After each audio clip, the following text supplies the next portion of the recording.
Welcome on in, everyone. Anyways, so last time we got the safe ending, which left none of us feeling safe, quite actually. I'm clicking to resume from where we left off because I'm gonna go into the little flow thingamajig and just pick where we need to be. Actually, very unsafe ending. I mean, I'm not sure if it was necessarily very unsafe, but it had to do with the safe. It didn't leave me feeling safe. That's for sure. Yeah, okay, so the first split is here. 4 and 5 doors.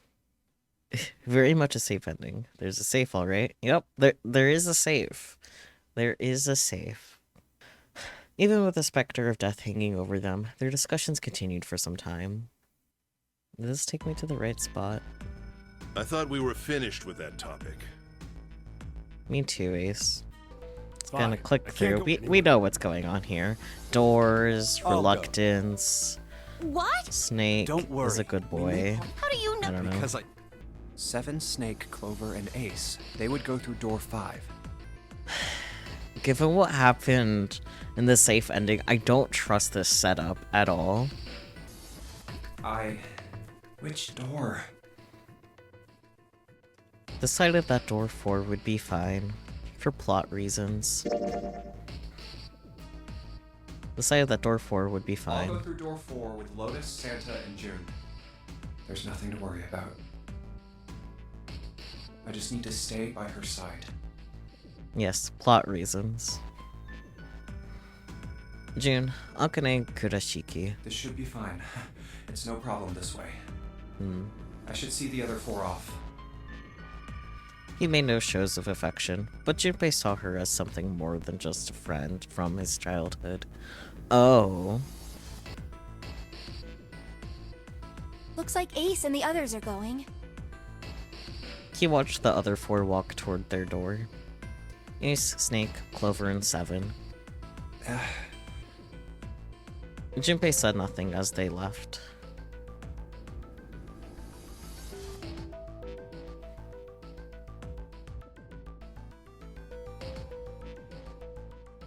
Before long, they had reached door 5. And they talked to one another for a few seconds, saying things Junpei couldn't hear, and then laid their hands, one by one, on the scanner panel of the red. Yeah, but we don't get that until, like, late this game, early next game. Yeah, that's fair.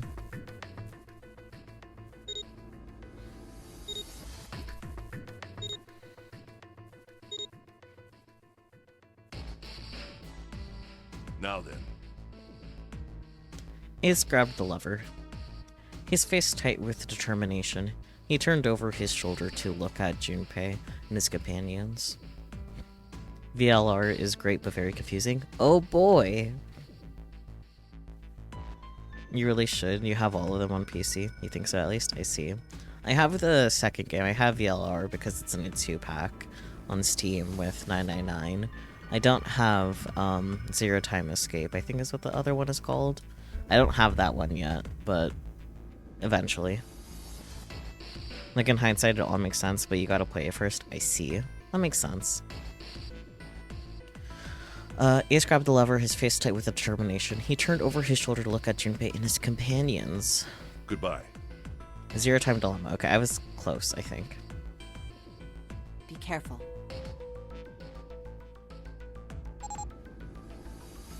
As Ace pulled the lever, the door swung open, the mouth of a great hungry beast. So horrible. Beyond the door, Junpei knew, lay the sad remains of the 9th man. It did not surprise him that Ace, Clover, and 7th hesitated. The body was not a pleasant thing.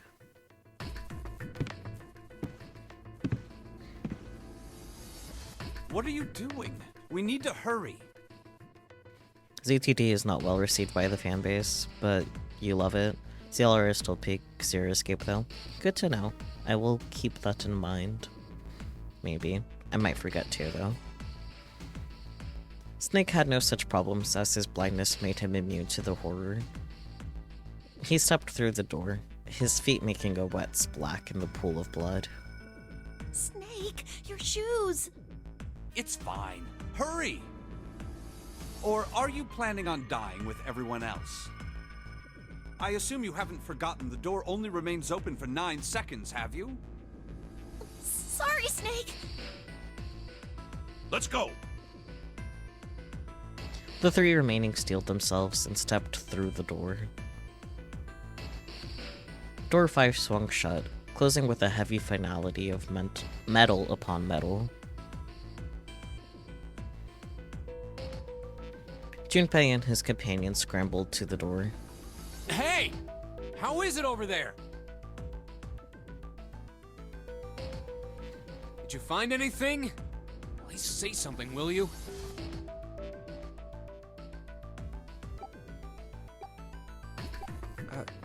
Something's beeping.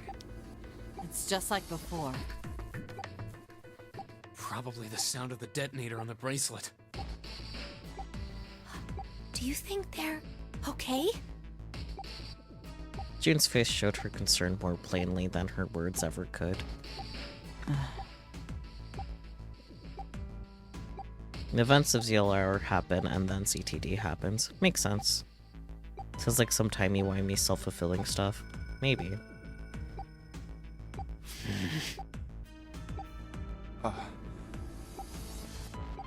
Almost as though in response to her question, a voice rang out from the other side of the door. It was Seven. Hey, there it is! That's gotta be that dead thing! Come on, get over here! We gotta authenticate!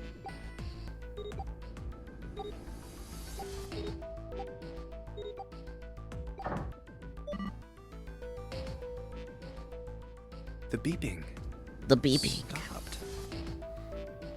The sighs of relief were audible even through the heavy door. Phew. Looks like it stopped. Junpei and his companions leaned away from the door and breathed a collective sigh of relief of their own. Hey, guys! Are you doing alright over there? I think you only need like a couple endings for 999 for VLR. You remember you need all endings? Oh, fucking boy. Well, I did look at the flowchart like a few times, and in order to get the true ending, you have to get the safe ending first and then meet like answer requirements in order to get the true ending.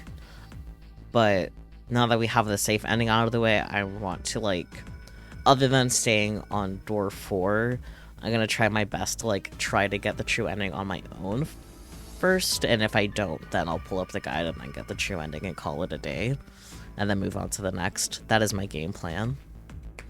Yeah. They'd heard Seven's voice, but it wouldn't hurt to be sure. Yep, we're fine. Despite the recent danger, Clover's voice was as bubbly as ever. Oh, hey, I'm gonna tell you about this whole dead thing, okay? The dead is just like the red, but the color's different. You know how the red was red? I don't know why that made me funny. The flowchart is much better in VLR because you can just teleport to any point on the flowchart. That's fair. Well, the dead is blue. Other than that, it's just like the red. Authenticating is the same too. Awesome! Thanks! That helps a lot. Well, we should probably move on now. You be careful out there. Roger that. I don't like Ace being with Clover and Snake, given what happened in the safe ending, but they might be fine for now. Junpei and the others left door 5 and headed toward door 4. Whew. Now it's our turn. I'll go first. They stood in front of the red and placed each of their hands upon it.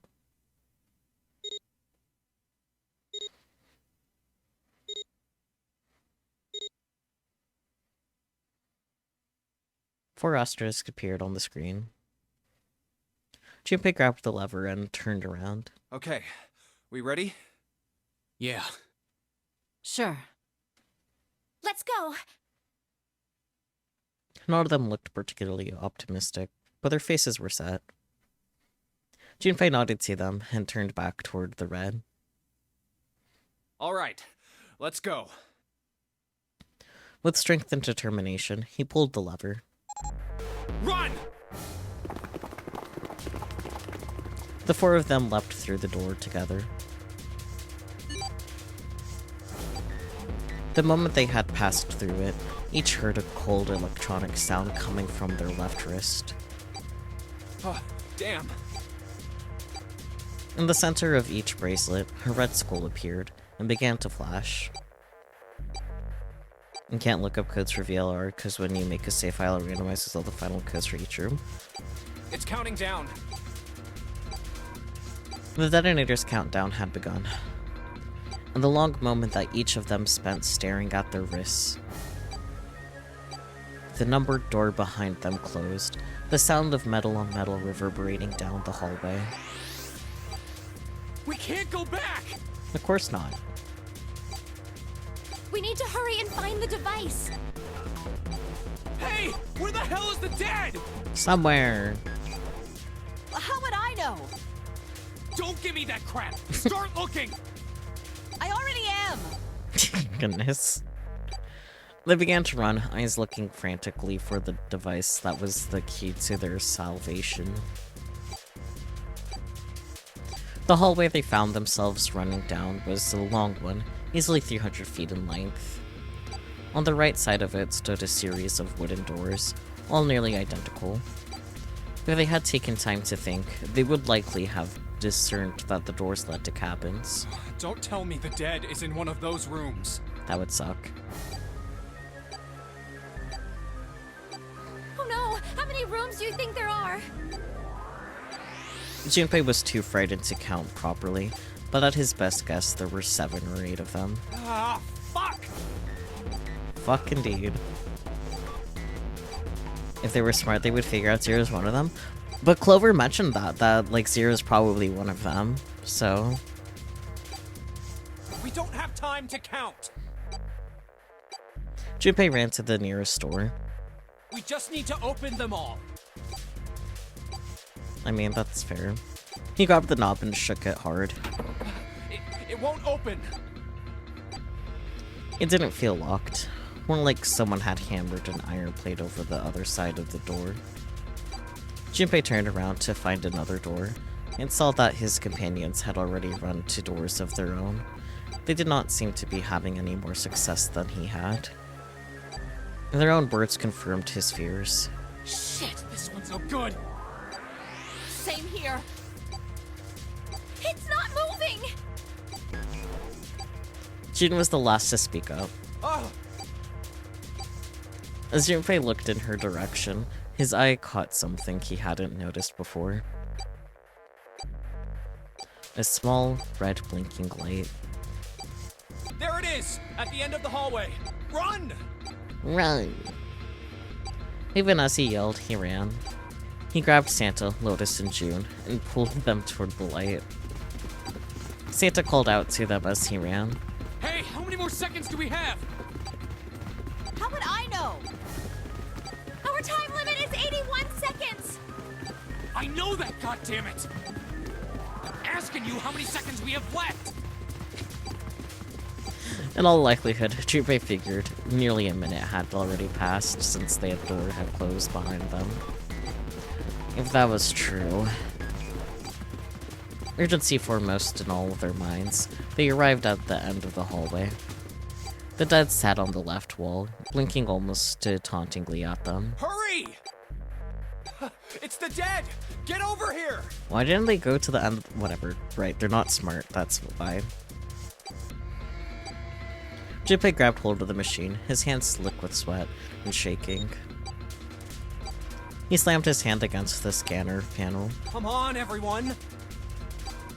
The other 3 quickly followed suit.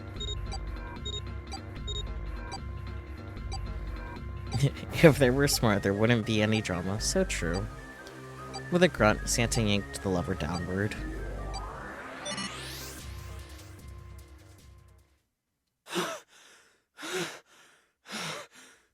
They're able to solve all these damn puzzles because I'm here to help. Just kidding, I'm not very smart either.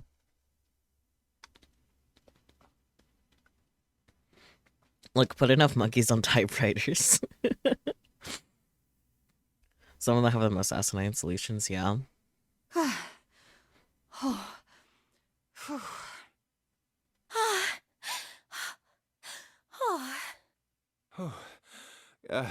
Looks like it stopped.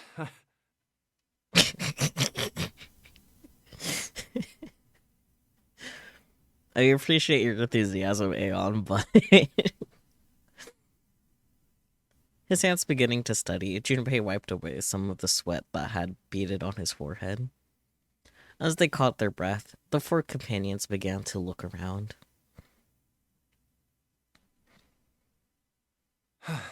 There's another door at the end of the hallway. Wow, another door?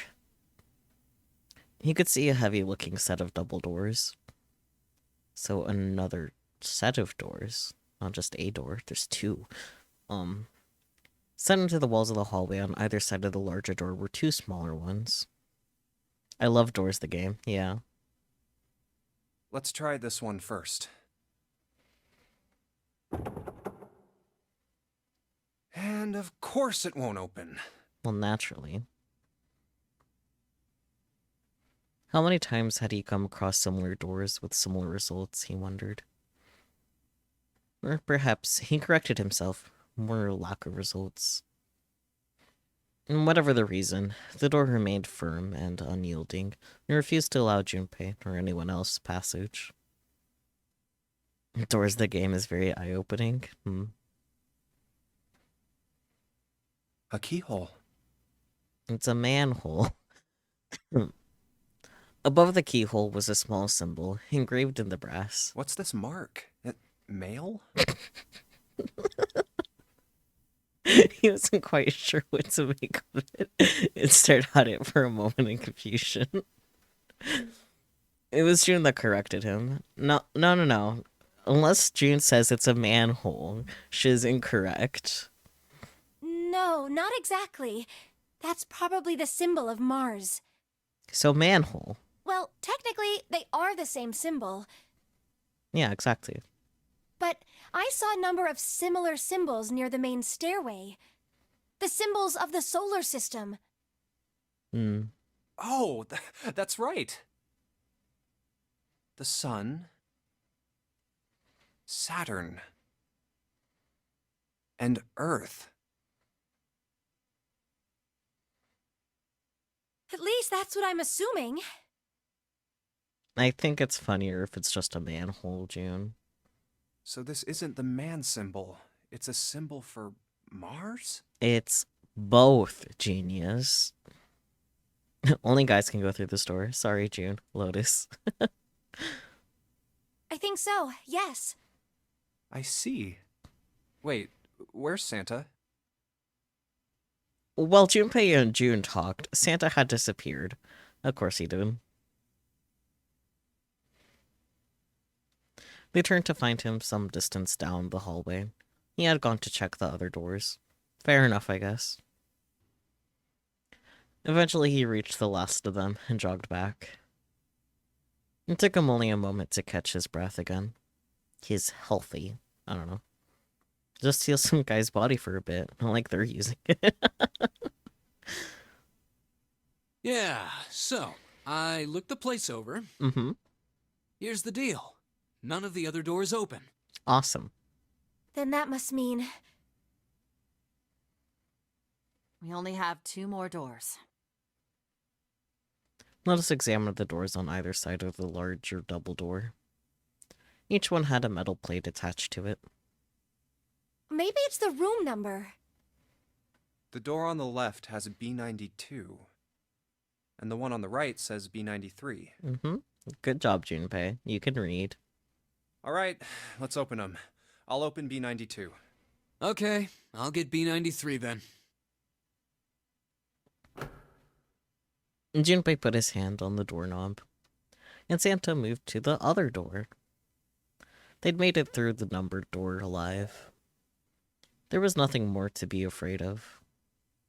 Junpei and Santa looked at each other and nodded. 1, 2, 3! In unison, they pushed against their respective doors. And promptly found themselves in a new room. Yeah, that's what happens when you open doors.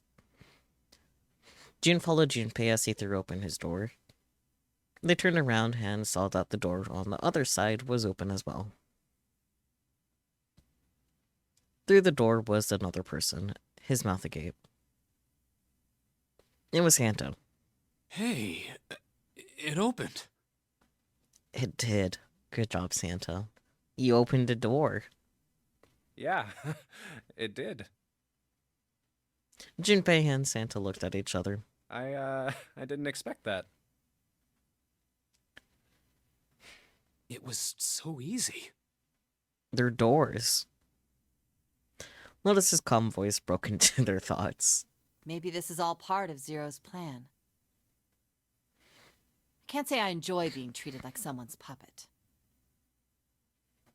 As she headed for room 93, Lotus continued. Well, now we have these 2 rooms.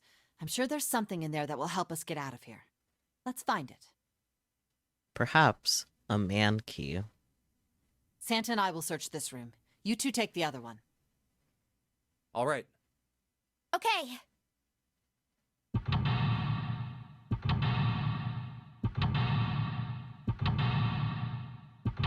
Doors.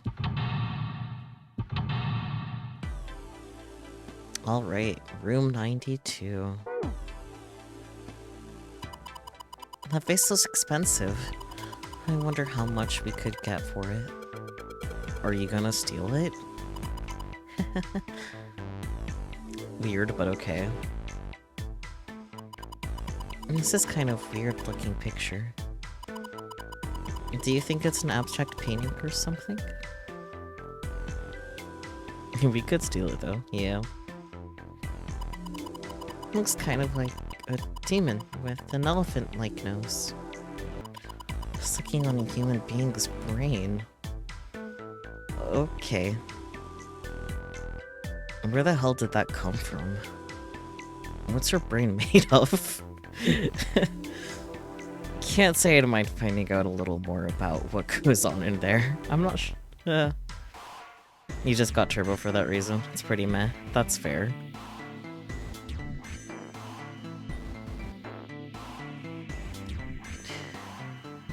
Okay.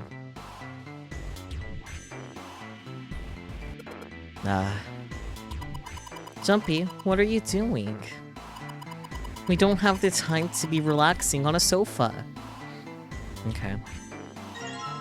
Matches! Let's start a fire! It's a box of matches. There are matches inside, obviously. Okay. Junpei looked down blankly at what he was holding, then up at June. Oh yeah, how's your fever? You feeling better now? Okay. Yes, I'm fine. June certainly looked fine. Let me see your forehead. Junpei held his hand on her forehead for a few seconds. Guess it really has gone down. Are you worried about me?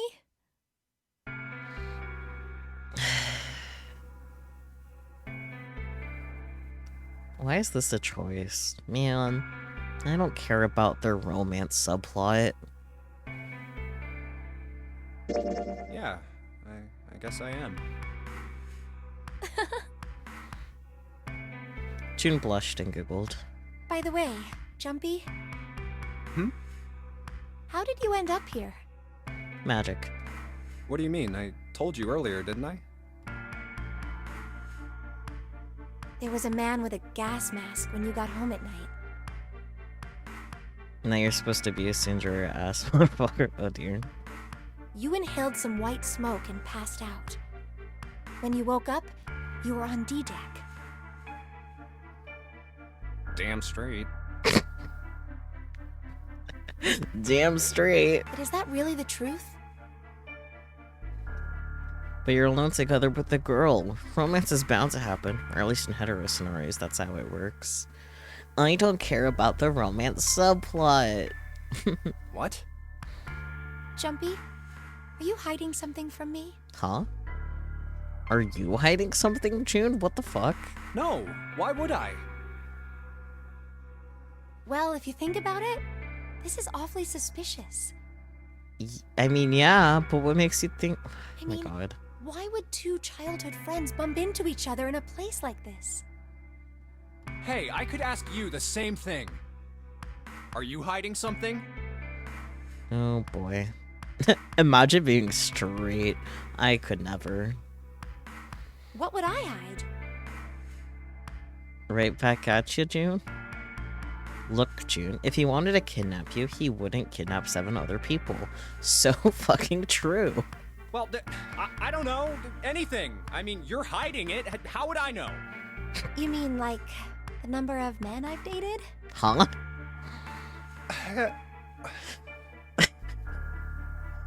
Junpei's heart stumbled over itself. Do you want to know? I will, now that you've mentioned it. I'm guessing it's below 0, maybe. He had to admit, he was a little curious. Don't worry. She smiled at him. Only 18. Huh? Yeah. How old are you, June? 18 can be kind of a lot. Times 0. Okay. Just gonna flick her forehead. Jesus. Yeah, I guess I just haven't met Mr. Right yet. Well, does that mean you've already met Mr. Left? She had us in the first half, so true. June looked a little embarrassed and scratched the back of her head in a desperate attempt to seem nonchalant. 18 is divisible by 9. I know, that worried me. Yeah, I see. Junpei coughed quietly in much the same way. Anyway, I'm not hiding anything. I don't believe you. So true, Spooky. So between June and Junpei, they could each date 9 people. Oh dear. Just like you, Jumpy. When I woke up, I was on D deck. Well, you do have a point. I mean, why did Zero pick us? We haven't seen each other since elementary school. I wonder. June nodded, and for a few moments, she had the faraway look of someone in deep thought. Look for what connects the victims. That will lead you to the culprit. Do you remember Seven saying something like that? No, not really, but... Yeah, I do. So? Well, that's what I'm saying. I think this must all have something to do with a classmate of ours. You got any ideas who it might be? No, nothing. Watch June be 0, and it's like... all like, surprise, confess feelings for the boy I like party. That would be kind of funny, actually. Oh. I am kind of suspicious of June possibly being 0, though. For a few different reasons, but I am sus of June. This conversation isn't really helping either. Well, if it had something to do with school, then it could be one of our teachers, or maybe the principal. Share with the class? I mean, given the safe ending, like, June was alone with Santa, and then they both disappeared, and then June was randomly in the little chapel area by herself, and then she too magically disappeared shortly after. Like, as soon as Junpei stopped looking at her, she was gone again. And then also, the 0 watch too. I haven't done any ending other than the safe ending, Aeon. Hold your horses. But the 0 watch too from the safe ending, like, that ended up adding up to 6. But I'm also suspicious of Santa too, for some of those same reasons, but also other reasons too. But also, 6 plus 3 equals 9, so I wouldn't be surprised if the two of them are working together as both 0, you know? But that's just a theory. A game theory. Or the janitor, or the lunch lady. No, I can barely remember any of them. Yeah, I know. Thoughts? Santa is definitely the most suspicious given everything that happened in the safe ending, though. So far. Junpei went back to searching, feeling unpleasant and... Yeah, okay. He went back to searching, feeling unpleasant and confused. Elementary school. Elementary school. Was there anything strange that had happened in elementary school? As he searched the room, he continued to rack his brain. It's a display case. But there's nothing being displayed. How sad. Looks like the drawers are empty too. Damn.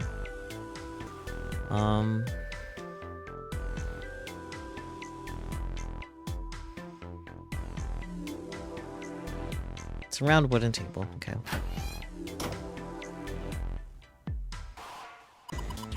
It's a bottle with water in it. This is a bedroom. And they probably have it here because your throat always feels dry when you wake up, you know? And my throat's dry, but I think that's because I'm a little nervous right now. Well, we did run a lot, so we're kinda sweaty. Hey Jumpy, did you want to take a shower together? Huh? Whoa. Just kidding. Too late to take it back. My brain's already working out the picture. My throat was dry already. This sure isn't helping. God damn, June. This isn't a painting. Is it a map? It looks like a map of the ship's interior. No, this is a great find. I think it will be really useful. Let's take it with us. And it's now possible to use the map screen. Mail. Map. Junpei took one last look at the map, then folded it up and slid it back into his pocket. Jun looked up as he closed it. This ship is bigger than I thought. Yeah, that's how ships be. Yeah, it's probably about 900 feet long. Must be one of those fancy cruise ships. Of course, it doesn't really look like a cruise ship. Everything in here is really retro. Even if it's just some sort of style choice, there's just too much. Do you remember what Zero said? Nope.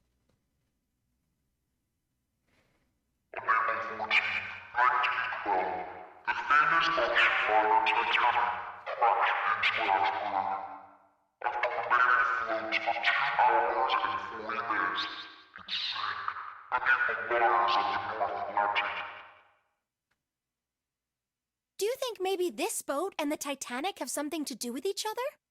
I mean, a little bit. Like they're cousins or something. That's a good point. I doubt he would have mentioned it if there wasn't a reason.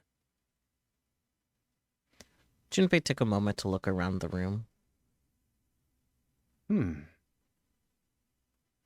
Do you think this boat is...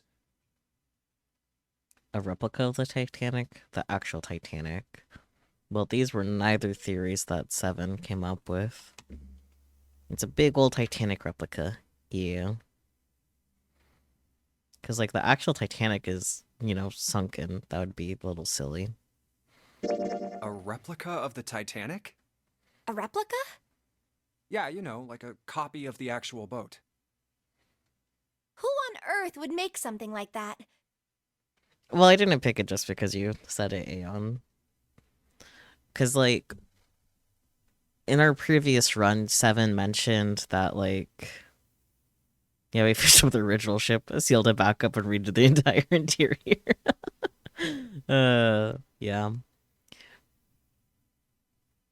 But, like, Seven had, like, mentioned, like, a sister ship that was, like, the Titanic, that is likely what the ship actually is. But like of the options, replica was the closest. Easier just to build a new boat at that point, yeah. Fans. Crazy Titanic fans. No way. Do you even know how much money that would take? About as much money as it would take to build any other ship. No idea. But all they've got to do is break even, you know? Break even? Yeah, they could use it as a cruise ship. Climb aboard a piece of history, sail around the world in the resurrected Titanic. True. About as much money as to build the original ship. Well, maybe a little more because inflation, but you know. Hell, with marketing like that, they'd probably have more customers than they'd know what to do with. True. Do you really think people would want to ride on a ship with such an ominous past? Yes, actually, June. You do not understand the general public at all. It's the site of the worst accident in history. I can think of bigger, worse accidents. I guess not necessarily accidents, but I can think of worse things that happen. Over 1,500 people died.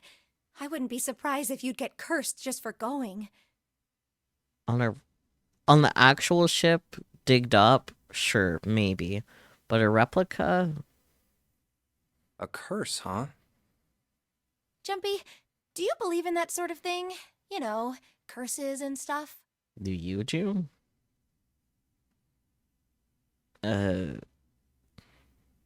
Where's the depends answer? They made a ship that was called the Titanic again, and they had to change the name because no one would buy tickets. Nice. I don't know, man. Like, it depends. Why is there no in-between answer? I don't know. I hate yes or no's when the answer is maybe. Yes, say yes. Do it. Does anyone else object in chat to saying yes? Or be cursed?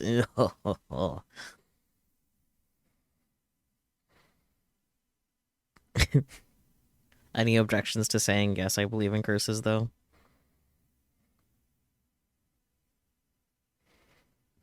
I'm up to doing chat suggestions. No objections? Okay. Curses are cursed. So true. I do. Yeah, well, I guess so. To a certain extent. Okay, so the yes answer was actually maybe. Got it. Jinpei scratched his temple. What about you? No, I guess that's kind of a dumb question. Well, you are dumb, Junpei, so all your questions are dumb questions. Yes, I do believe in curses. In fact, I think it was a curse that sunk the Titanic. What? A curse sank the Titanic. I'm pretty sure it was an iceberg, but... I mean, sure, if you want to call an iceberg a curse, that's what I was saying. The curse of the Egyptian mummy. Huh? Junpei couldn't understand how June had maintained a straight face to say that. Supposedly, the Titanic carried the mummy of the priestess Amun-Ra, Right. which was stolen from a pyramid. And they say that the mummy had a history. I mean...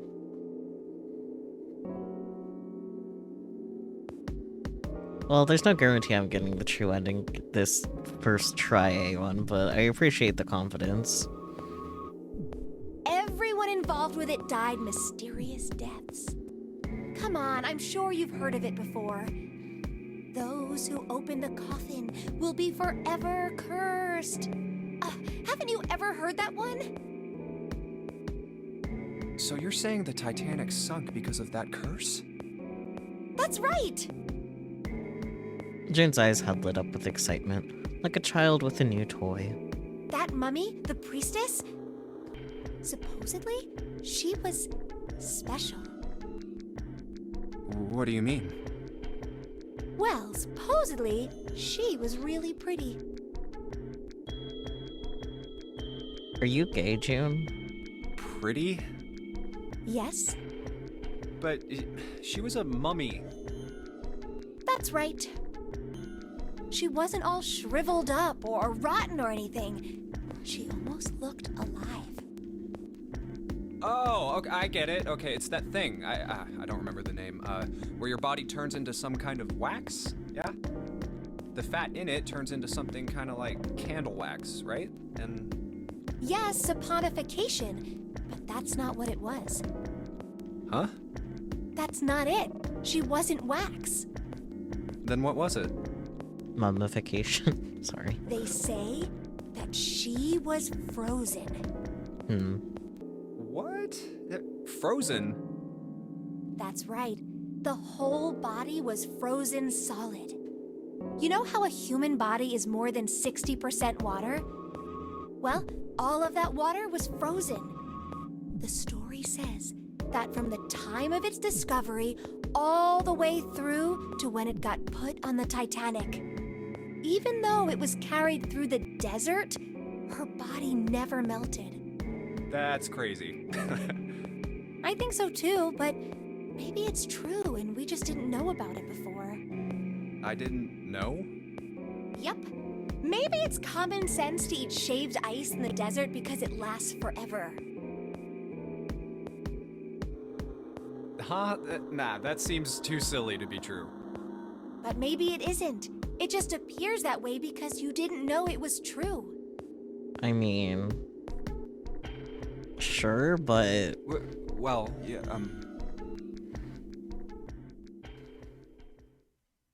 June and Junpei talked a little more, and then went back to their investigation.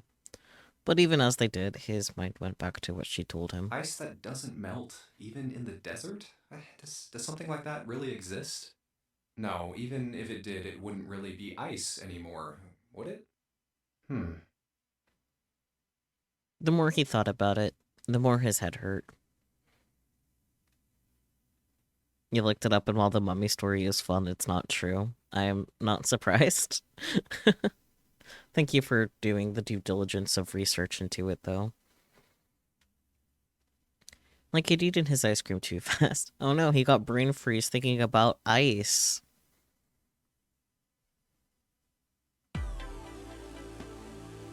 Bed. It's a light blue blanket with some designs on it. Someone's made the bed, or at least never unmade it. There's only bed sheets under the blanket. Nothing exciting. Look, there's two pillows right next to each other. I guess it's a double. Huh? What's up? You're turning red. Oh man, is your fever back? Hey, are you alright? Do you need to lay down for a minute? I'm fine. I think it's a little early for that. Huh? Hey, seriously, are you really okay? The object in question is actually a mummy board, not even an actual mummy, just a lip to his sarcophagus. Interesting. Bed frame. Now we don't have to worry about falling off. I toss and turn when I sleep. Just blushing again. What the hell is she thinking about? Bed frame. Okay. Bed frame. Blanket. Okay, well.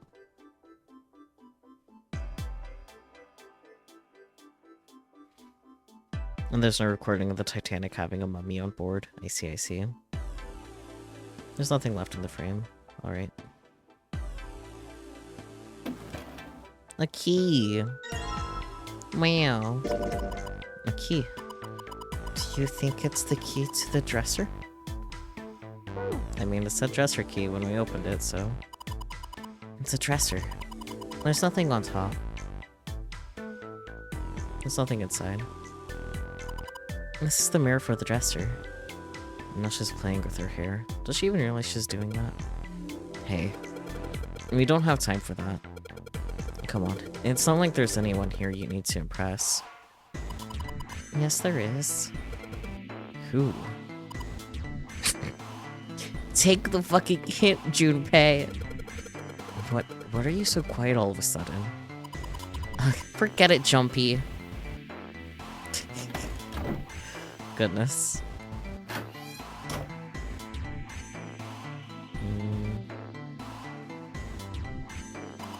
Jumpy, where are you going? I was thinking of going over to Lotus's room. Why? What do you mean, why? I'm just gonna go check up on them. Is there something wrong with that? No. Come back soon. Sure thing. I'll leave the rest to you. Sure. Leave it to me. Alright, off to the other room. Okay.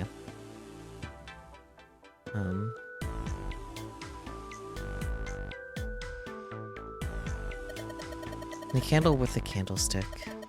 This might come in handy. No, okay. Well, combine with them. Not the key. There we go.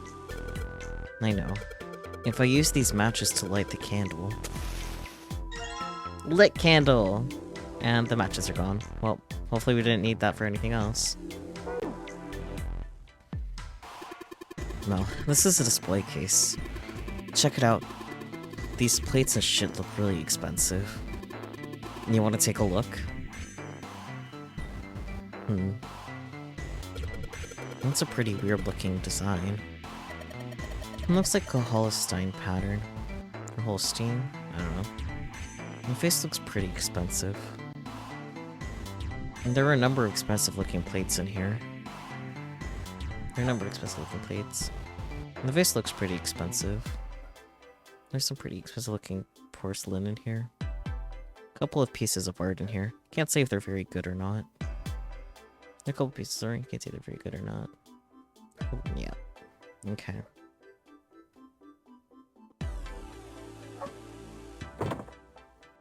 Come on, you stupid thing. Open.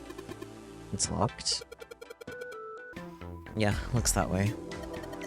And then we need to find the key that opens it. Damn. I guess this is the wrong key. Well, that means there's gotta be another one somewhere around here. Otherwise we aren't gonna be able to open this thing. It's worth the try. Looks like a valuable vase. Empty though. There seems to be a room on the left side of the vase. There's a little tile with black and white pattern on it. Hey, there's a square tile in this frame. I think I saw a tile like that somewhere else. Okay, so gotta grab the other one. Got it. Door. This thing's a little shelf for putting soap on. And that's the shower knob. I tried turning it, but no water comes out.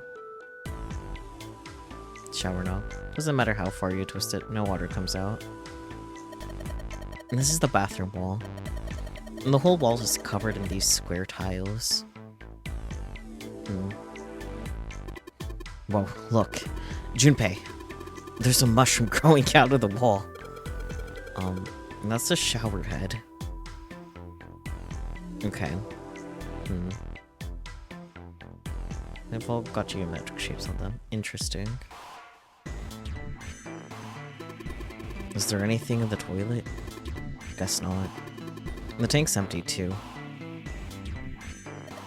There's some toilet paper. We've got 2 rolls, I guess. Interesting.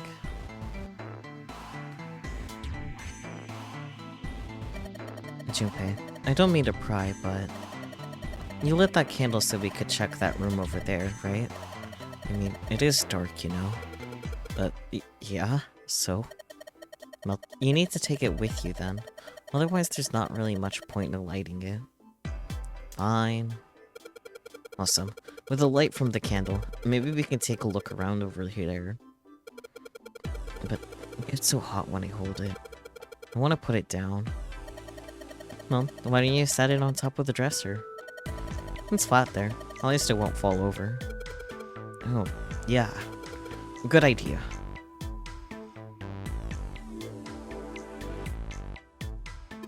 Hey, it got pretty bright. And then we can look around a little. The dresser drawer. It's locked.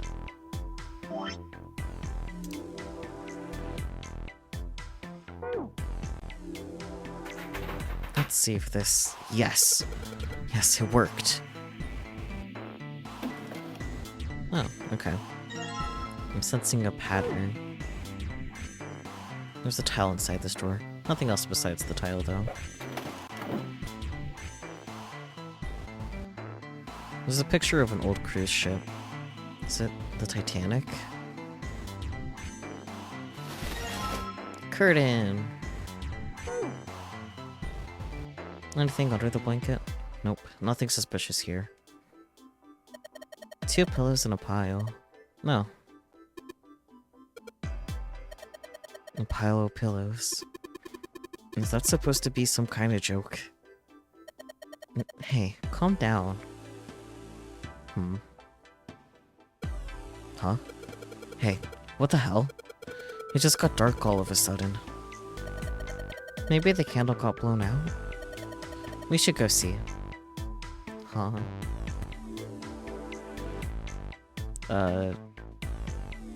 There's a candlestick covered in melted wax on top of the dresser.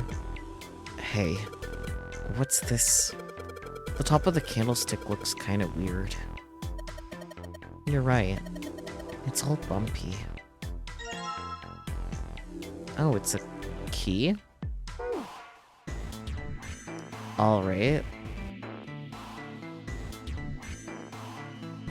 I guess I can't do anything else here, though. Oh, I know. Let's see if this candlestick key will do anything. Yes! It opened! Alright, pull that shit open. Yoink. Hey, Junpei, you got a minute? Maybe. Santa had shown up out of nowhere and gave Junpei no small start. Here, take this. Santa pulled something out of his pocket. A bookmark? Cute. It looked like a bookmark. It had a 4-leaf clover in it. What is this for? Do you want me to read a book? It's a good luck charm. I found it in between some of the cushions on the sofa. I see. Pretty sure it ain't gonna be any help to us, but I figured we might as well hang on to it anyway. Fair enough. Then why don't you hold on to it? Santa gave him a wry smile. You know what I hate most in the world? Barking dogs that have no respect for live streamers? Perhaps? I got 4 things. Oh boy. Hope, faith, love, and luck. So you would not get along with Komaeda. Got it. Hope, faith, love, and luck? Damn straight. And you hate these things? Yeah, you got a problem with that? Is this a riddle? Not really, but... Junpei tried to figure out how best to phrase what he wanted to say. What does a bookmark have to do with any of that? It's a 4-leaf clover, you idiot. Santa scratched the back of his ear and looked awkward. Well, see, each leaf on the 4-leaf clover has a meaning to it, okay? And that meaning is pretty much those 4 words. It's like flower language. Well, I guess it's not a flower, is it? So, leaf language, I guess? Yeah, you could call them leaf words. Leaf words. Leaf words. Junpei looked at the bookmark. Hope, faith, love, and luck. The meaning of the leaves on a 4-leaf clover. So, yeah, I want you to take it, okay? Just touching it gives me the creeps. Take the damn thing, alright? Santa pretended to shiver with disgust and shoved the bookmark into Junpei's confused hands. Here. What do you want to do? Eat it. I'll take it.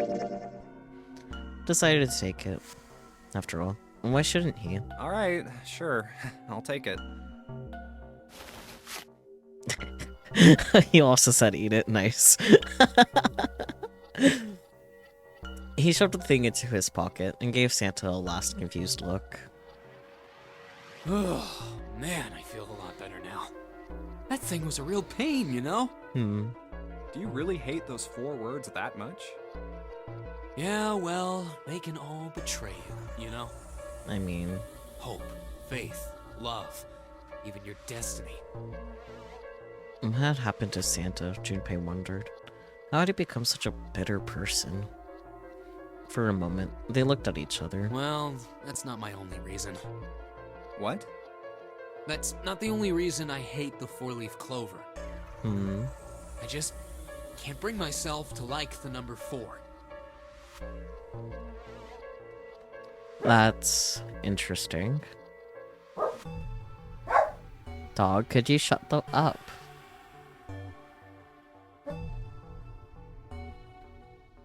What, worried about the 4 horsemen? Nah, come on, man. That's just silly. Maybe back in the Dark Ages, that kind of crap scared people. But this is the 21st century, and I'm a 21st century guy. Uh-huh. I'm a little insulted. Then why do you hate 4 so much? Oh, because it means death. Japanese. 'Cause it's a half-ass number. It's a half-ass number. Sure. Not the best or the worst. That's why. Okay. What? 9 is a way better number.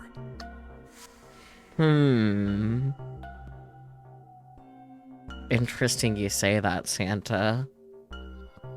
So what if it's last place, right? At least it's not some lame-ass middle number. Huh. What are you... Santa's explanation made no sense. Junpei was even more confused than before. You play? Huh? play?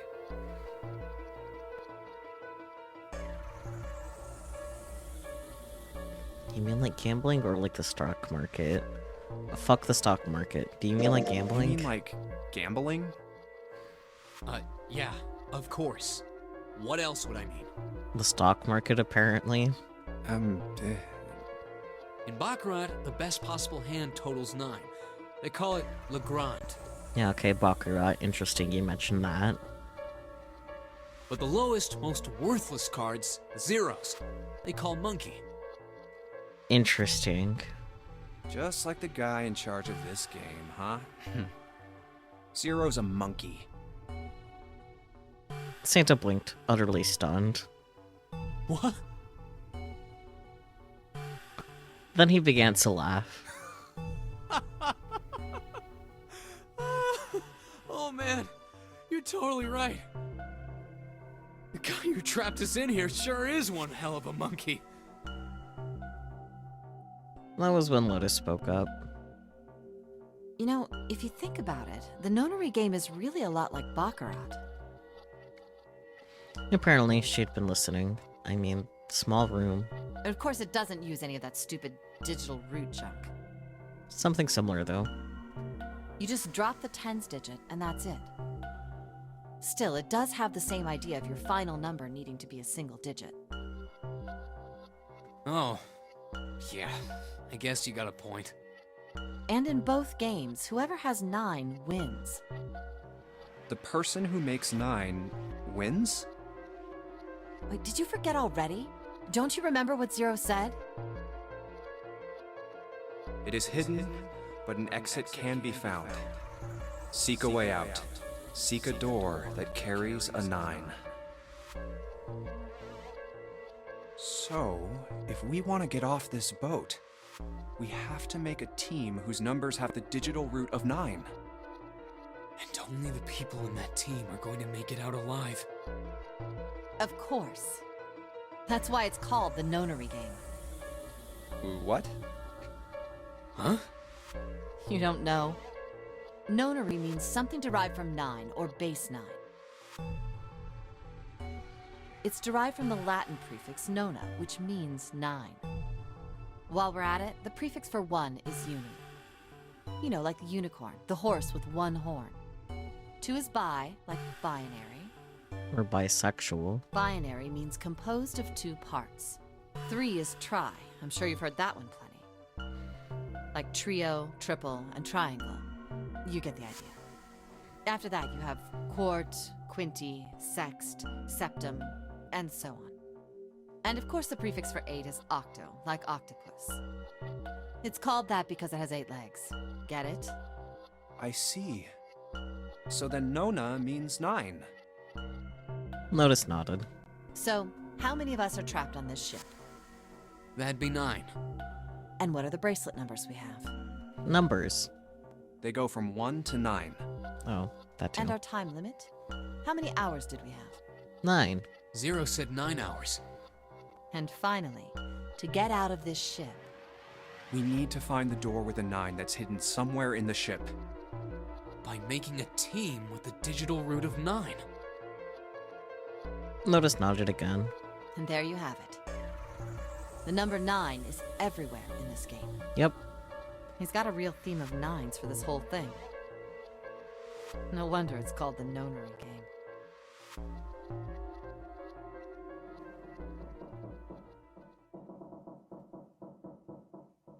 Somewhere far away, Junpei heard the creak of stressed metal. It sounded almost like Zero laughing at them. Like the sad, desperate scream of a pig headed to the slaughterhouse.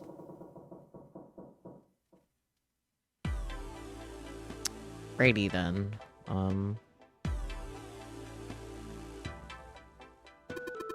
Hey Junpei, that tile you've got. You think we're supposed to put it in that blah blah blah blah blah. You think maybe you're supposed to put it in one of those empty spaces? I mean, the pattern does look kind of the same, doesn't it? He's right. I think so too. But if that is the case, you're going to need to collect all 3 tiles, right? Don't you think we should collect all of them before you start putting them in? I guess, yeah, we only have 2. I think the other one is... Yeah, we got it. Yep. It's probably with, June, maybe. What's up? You're going back already? Well, I can't just leave June there by herself. What, you think you're her knight or her protector or something? You're creeping me out. Whatever, man.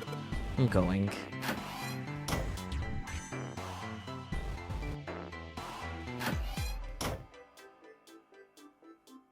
It's just a shower head, nothing special about it. Blue platform protruding from the shower wall next to the knobs. So we're putting soap on. I used to shower once, so I know. That's the shower knob. Let's see if anything happens when we turn it. No water's coming out. And that's the bathroom wall. There's square tiles all over it. Okay. A collection of full and partially depleted rolls of toilet paper. Someone was well prepared. There's nothing too suspicious about it. And let's check the toilet. There's nothing there. The tank's empty too. There isn't even any water in it. Shower curtains, huh? Let's try closing it. Now I can see the full expanse of the shower curtain. So, in all its waterproof glory. There's nothing. Suspicious. It's just a normal old shower curtain. Narrow shower. I'm standing in it with June. This is awkward. Time to open the curtain. Okay, so that means the other bathroom doesn't have a curtain. Yeah. Why don't we go back to the living room? Okay. Let's go back.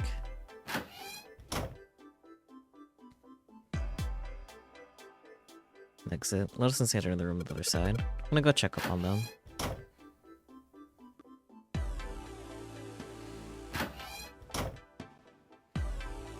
Yeah, there isn't. Okay. There's a curtain rod running along the ceiling. Let's put that shower curtain on those hooks. Snackies, yeah. Let's try spreading the curtains. Wow, and that's a pretty obvious people. Somebody's really dedicated. No, with a hole this big, you gotta wonder if maybe they wanted to be caught. So you're saying maybe the ones getting spied on was into that shit? Maybe they were into, like, those home invasion fantasies. Home invasion? Interesting. I see. You two are real idiots, you know that?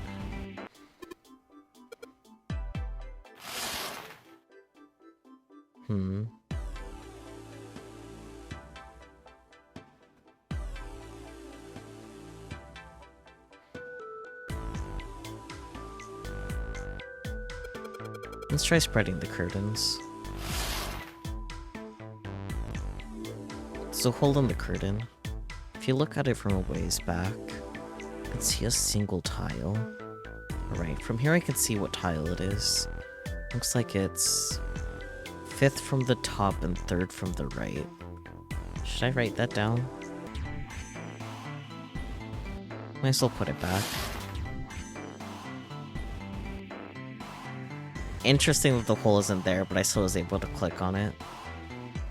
Let's have a closer look, shall we? Nothing strange here. Nope. The thing's not budging. Well, then that means... What does it mean? That means what? There's another bathroom. Oh. Thank you, Junpei, for helping me be less... Junpei, if you miss her so much, you don't have to keep coming back here. No, that's not what this is. Just being like a bridge between the two rooms. Uh-huh. You just keep telling yourself that. Now get out of here and go help June. Goddamn, Lotus, let me live. Here it is. Yes. This one's loose. I think I can get under this with my nails, and... Yes! Yeah! Now we have all the plates.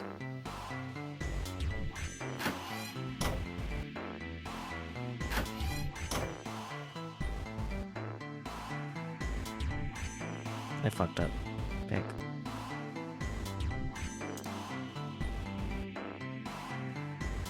It's a tile in the frame, so I guess I'm supposed to put the tiles in the empty spaces. Alright, I'm gonna give it a shot.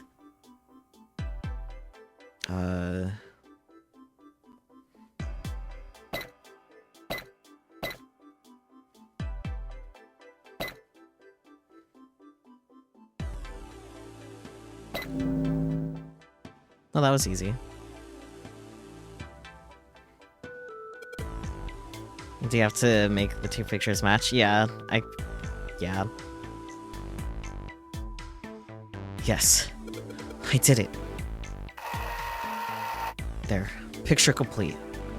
And there goes the frame. What's this? What do you mean, what's this? Pretty obvious, isn't it? It's a hole in the wall. Like a hidden safe or something, you know? Anyway, let's take a look. I think there's something inside. A key. A man key. Junpei messed around a bit with the key he had and looked blankly at the picture that slid down. What's the deal with this picture anyway?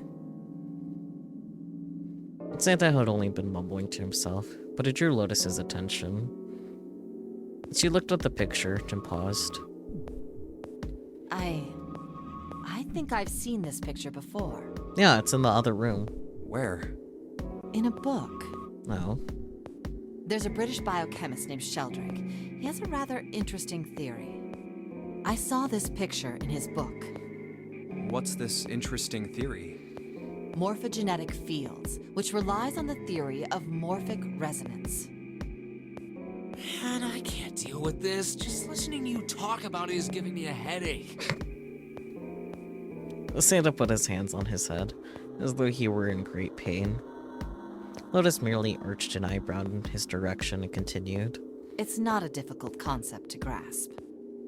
In essence, he states that the shape of living organisms and their behavioral patterns are transmitted through a field not visible to the eye. What part of that isn't difficult, exactly? Lotus did not look pleased. All right, how about this? Theory of the telepathic mechanism.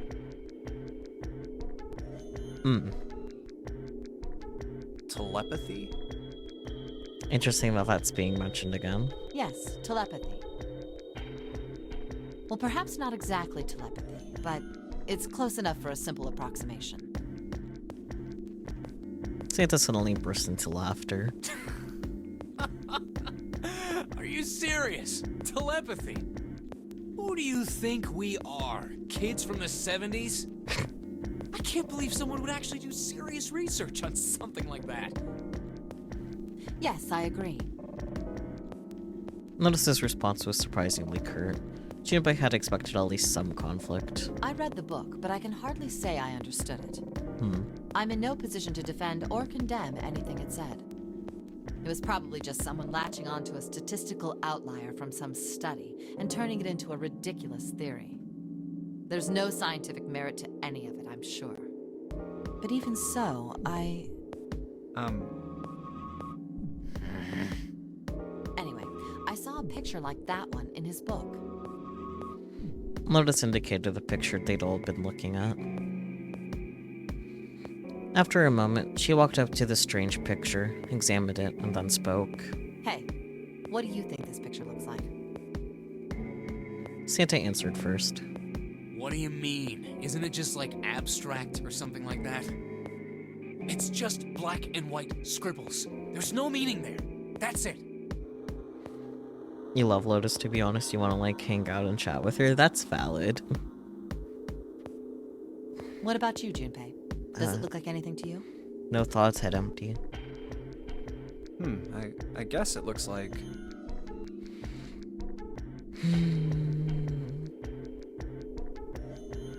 What the fuck is Finyaripa?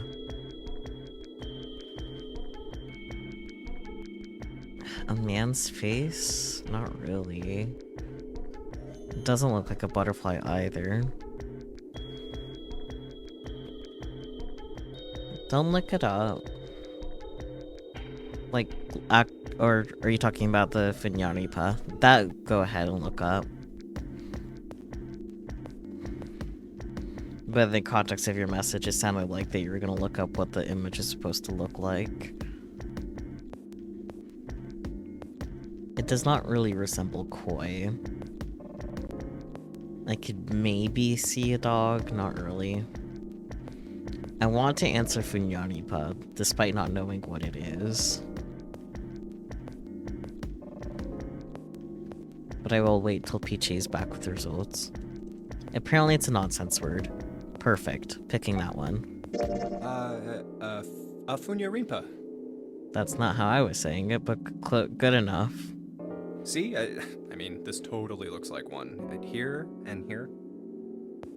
Junpei indicated parts of the picture that looked exactly like the other parts. After 3 seconds of silence, Lotus looked at Junpei. What the hell is a Funyarimpa? What do you mean? What the hell is a Funyarimpa? You mean you don't know? How the hell would I know? How could you not know? That's practically blasphemous. Oh, say you're sorry. Apologize to the Funyarimpa. Goodness, you are such a rude woman. Junpei, you're going into the bit too hard now. Another 3 seconds of awkward silence went by. Lotus opened her mouth as she shook. Junpei, are you just screwing around? Maybe.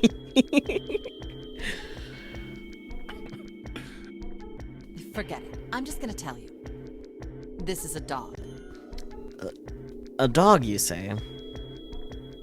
See? Like this. Lotus pointed out parts of the picture, and eventually a dog shape took shape in them. Oh. Huh. It looked as though she had a point. Yeah, now I see it. It was a dog. Santa also nodded in agreement. So, now we know what it's a picture of, but I don't see how that helps us. Lotus nodded and began to speak. A TV show from Great Britain did an experiment once. They took two similar pictures. Both of them were difficult to identify, initially. But once you figured out the answer, you couldn't see it as anything else. Yeah. I was gonna say before she said that, now I can't see anything other than the dog. These two pictures. The first was a woman wearing a hat. The other one, well, to make it easier, let's just say it was this picture of a dog. So, their experiment. First, they sent the picture to other parts of the world outside the reach of British airwaves. To Ireland, the US, Africa, Europe, etc. Then, in each country, they gathered a number of test subjects, roughly 1,000 people. They were shown the two pictures and asked, what does this picture look like to you? The results weren't really interesting on their own. 9.2% of the people saw the lady in the lady picture. 3.9% saw the dog in the dog picture. Then, 2 days later, they aired a new program on their show. During the 30-minute show, they broadcast the dog picture and its solution. The audience was estimated to be 200,000 people. After the broadcast, it was a safe bet that the number of people who knew the solution to the dog picture was at least that many. After another 2 days passed, they gathered more research subjects from areas outside the reach of British TV and radio. This time, they only found a sample of roughly 850 people. Naturally, none of them had participated in the first test. They were, however, given the same test and the same two pictures. The results were startling. 10% of the people saw the lady in the lady picture. The previous test sat at a 9.2% success rate. Not much of a change statistically. The dog picture, however, produced a very different result. The percentage of people able to successfully find the dog, it went from 3.9% to 6.8%, a very significant increase. Interesting. So do you understand? Do you realize the significance of this experiment? There was no way the second group could have seen the picture. They lived far away from Britain and couldn't have seen it. But even so, it was only the success rate for the dog picture that went up. Why? How did that happen? What does it mean? Lotus looked back and forth from Junpei to Santa and back again. Normally calm and collected, she looked now as though she were very nearly possessed, and there was something manic about her manner. Santa took an involuntary step backward. Junpei didn't budge and stared straight back into Lotus's eyes. Oh, wait, does this have something to do with that field, or whatever it was that you were talking about earlier? A field not visible to the eye. So, if more people know the answer, then that information will pass through the field. Huh. Psych! Her manner suddenly shifted, and Lotus smiled broadly at Junpei and Santa. She waved her hand dismissively, doing her best to laugh the whole confrontation off. I was just kidding. You really shouldn't take me seriously. Well, I mean, the things I just told you about are true. They really did happen. But the results of that experiment really aren't anything to go by. They could have easily falsified them. In the end, I'm sure they were just in it for the ratings. They are a TV station after all. At last, it seemed that Santa had gained control of his composure. Right! Man, I gotta admit, you had me there for a minute. I, really thought you were serious. Of course not. Like I told you before, I'm sure it's all just pseudoscience. Oh, okay, right. Santa and Lotus laughed and gave one another jovial claps on the shoulder. Junpei, however, didn't feel so much like laughing. Something felt wrong, unclear. All right, enough nonsense. We've got the key. Let's get out of here. Word. Word. Lotus and Santa walked away from the picture. But Junpei stayed, staring at the picture of the dog. Huh. A field not visible to the naked eye. Morphogenetic field. The more he thought about it, the more his head hurt.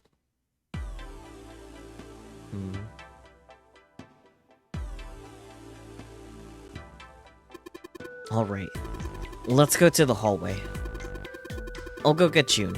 You guys head to the door. Okay. Roger that.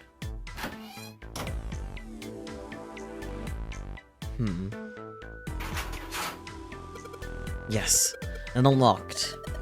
Good job, Junpei. Good. Now we can get going.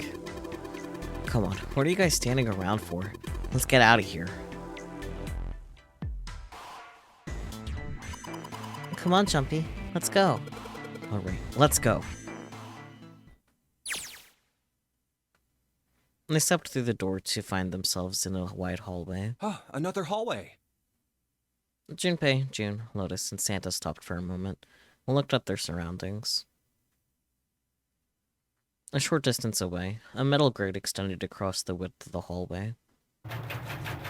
Come on, open! It's not going to open because you rattled it, you know. Damn it! They took hold and shook, but it refused to move. Look over here! Nearby was a pair of elevators. Elevators. And the buttons? Of course they don't work. The power must be out here too, just like by the staircase. That leaves this door. Well, looks like we don't have any choice. Yeah. Sure does. Well then, let's open it. All right, here I go. Junpei grabbed hold of the knob and quietly pushed the door open. He entered, slowly, trying to take in as much of his surroundings as he could. The others followed shortly. Oh.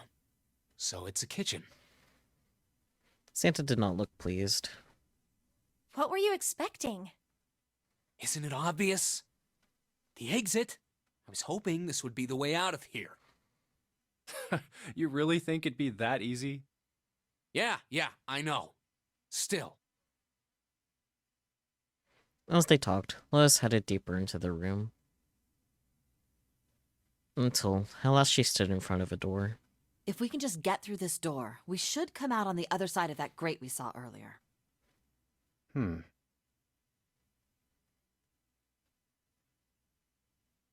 Okay. That was just randomly not voiced. Interesting. But don't we need a key for that?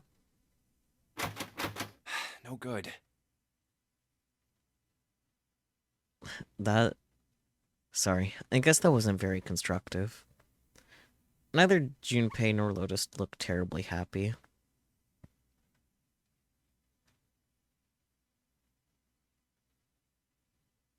Anyway, let's take a look. Junpei dug the ship map from his pocket and spread it out in front of him. As he did, Hey! What's that? Huh? Oh yeah, I guess I forgot to tell you. I found this a little while ago. It's a map of the B deck. before Junpei could finish, Lotus snatched the map away from him. Let me see that. She ran her finger across it, muttering to herself. I knew it. See? Look. Yes, yes, hold your horses. Junpei did as he was told. What did you figure out? Santa and June moved over to look at the map as well. This is handy. See? We came in here. Now, if we go out there, then we'll be on the other side of the grate. With her finger, Lotus traced a path on the map. How about that? She's right. We can get out through there. There we go. Here, you can have it back. Satisfied that she had been correct, Lotus folded the map and handed it back to Junpei. Thanks. He took it and slid the valuable piece of paper back into his pocket. There's a card reader on the right side of the door. And that means the key card is somewhere in here, right? That seems the most likely. All right, we know what we need to do then. Let's get moving. First off, I say we split up and look for clues. Okay. Here we go.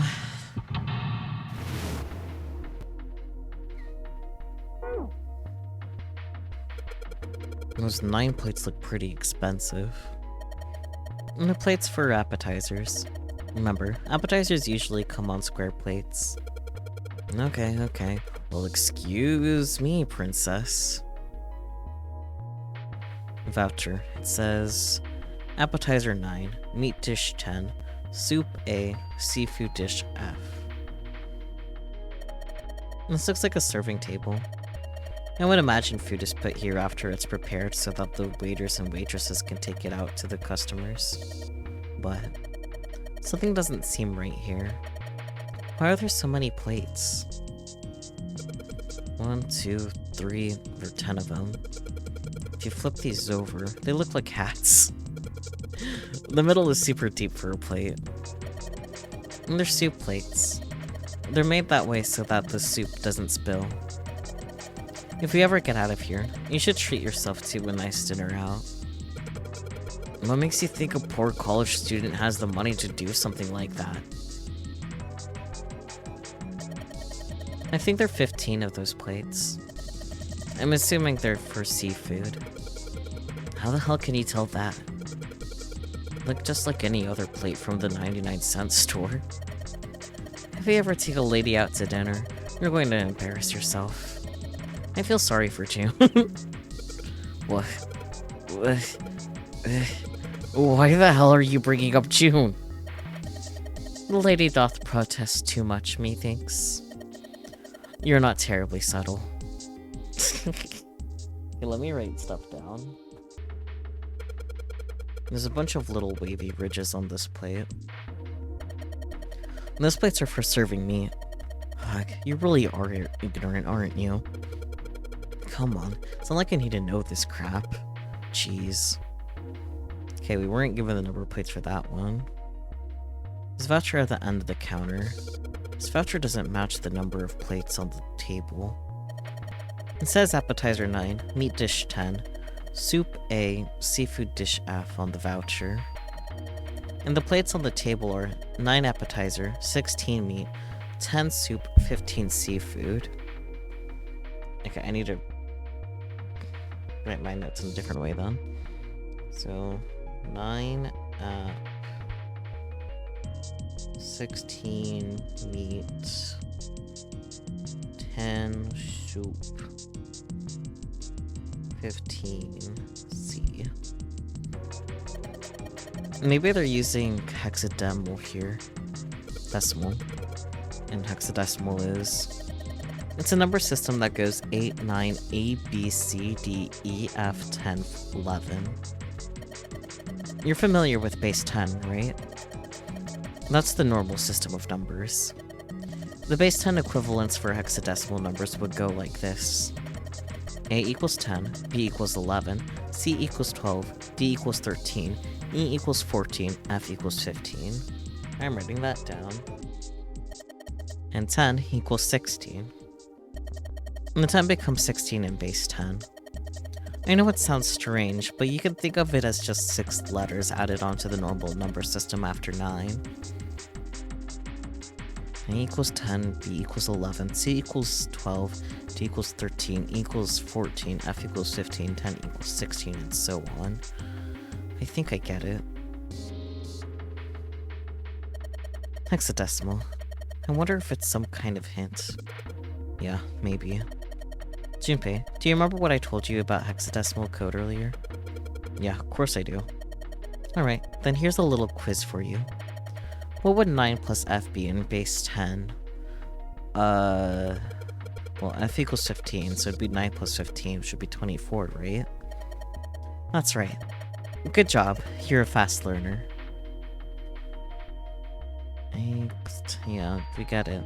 Once you hit 16, 8, 9, A, B, C, D, E, F, yep. That's how you count hexadecimal. Okay. Fine, so I guess what it actually said didn't matter. Countertop. We've got a rolling pin and a colander. Nothing useful, in other words. And that's the exit. There's a big ol' iron plate over the door. I don't think we can open it. It's a tank with a pipe coming out of it. Nothing really that special about it. Wow. This pot looks like it's made out of silver. I bet drinking tea from this pot would be really yummy. Spending a day off with June drinking tea. Could such a day ever happen for me? Jumpy? Oh, nothing. We don't really need hot water, so we should be moving on. It's a lot of notes. We got a bunch of stuff written on them, but it doesn't look like a code or anything like that.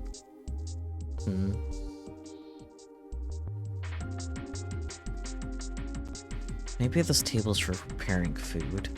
There are plates everywhere.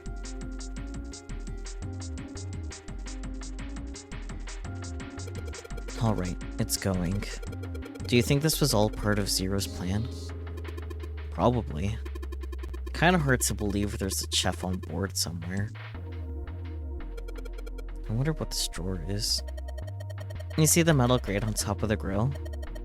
They make it like that so the fat and juices can drip off of the meat while it cooks. Looks like the area under the plate opens up. No, you can't. I already checked. It's sealed shut. I think that's where the coal goes. Trash can. There's nothing inside of it. Well, better than being full of rotten food, I suppose. Damn it. There's nothing in here. Hey Santa, digging through the trash really suits you. What the hell did you say? Listen, lady, I did you a favor. I knew you'd just piss and moan, so I did it for you. Oh my. I don't recall asking for you to do anything. Ugh.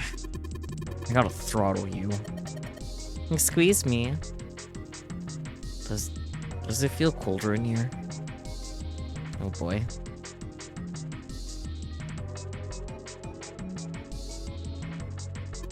The sink. It's still got water in it. There's a couple plates in there, but I don't think they're gonna help us much.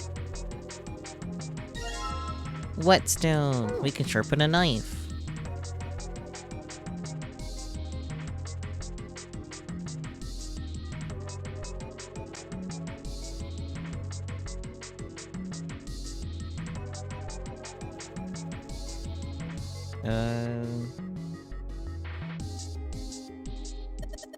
This is probably what you're supposed to use to enter the password. Maybe if you put in the right number, it'll open the oven door. Hey Junpei, why don't you try entering the numbers you found on the voucher earlier? The one that said appetizer 9, meat dish 10, soup A, seafood dish F?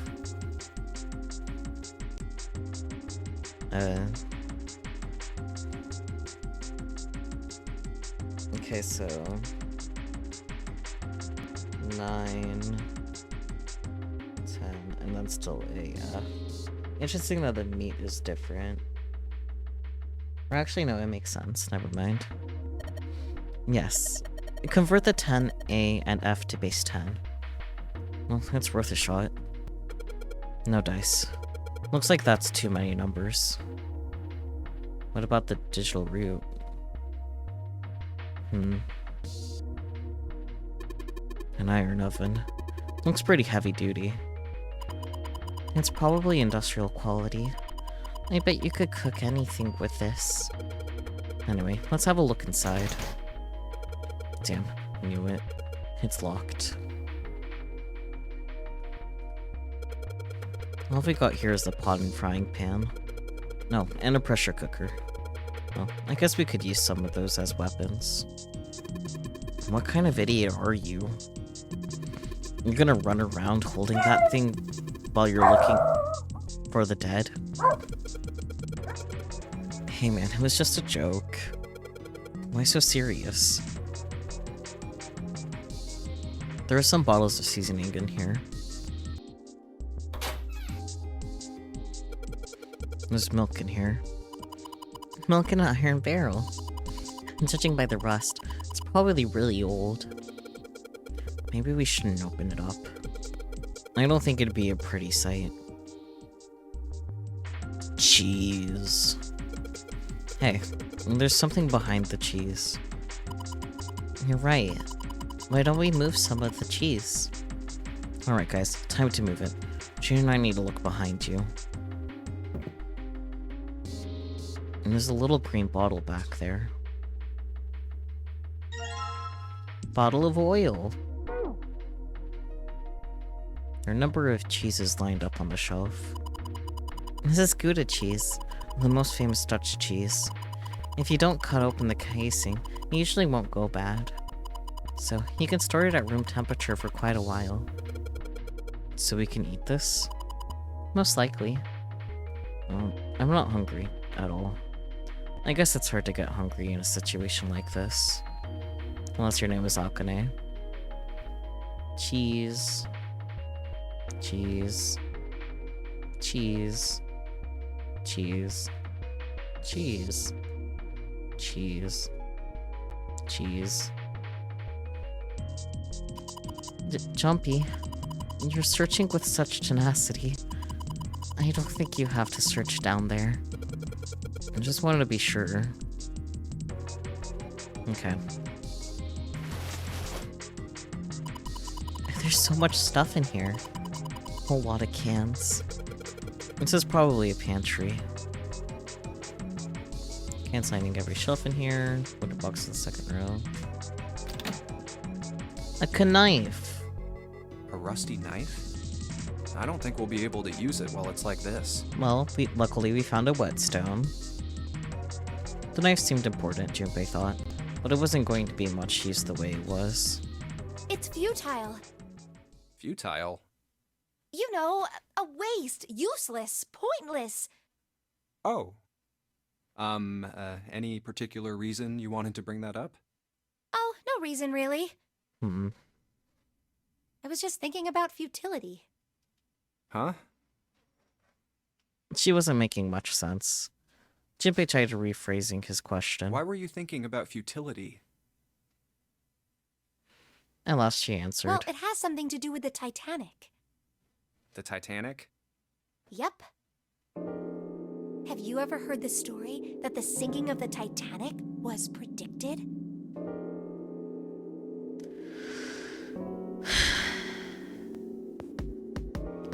If I say yes, will you speak less? Oh, yeah. I know what you're talking about. There was a novel that had a bunch of stuff in it that described the sinking of the Titanic before it actually sank.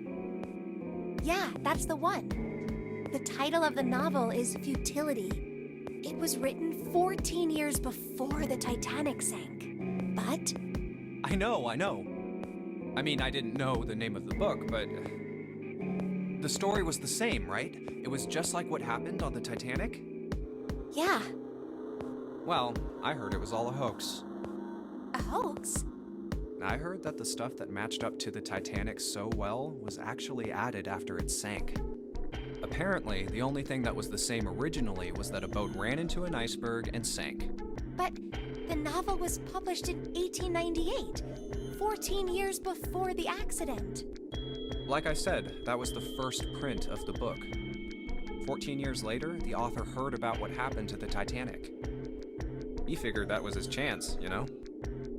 He just went back and changed some stuff in his novel, so that it matched the Titanic exactly. Interesting. Surprised by Junpei's response, June seemed rather taken aback. Really? Really? There's no such thing as premonitions or any of that stuff. For a moment, June looked very unhappy, more so than Junpei thought was normal for such a discussion. But it lasted only a moment. With no apparent reason, she suddenly looked up at him, alarmed. But, that wasn't the only book that predicted the Titanic sinking. It wasn't? Yep. There were 2 other similar stories written by a man named William Thomas Stead. Both of them before the accident. One in 1886 and one in 1892. Stead wrote 2 stories that had striking similarities to the Titanic disaster. In one, 2 ships collided. Many of the passengers died because there weren't enough lifeboats. In the other, a ship collided with an iceberg and sank. I don't know. I mean, I'll give you that it seems a little weird, but I'm pretty sure it wasn't too uncommon for ships to hit icebergs back in the day, or even other ships. Right, I knew you'd say that. But what if Stead had some sort of special powers? To be more specific, what if he had the ability to do automatic writing? What? Automatic writing?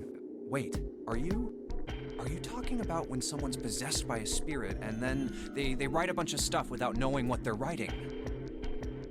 Yes, What do you mean, yes? That stuff's a load of bull. but Jumpy, you said you believe in curses. I mean, Come on, that's totally different.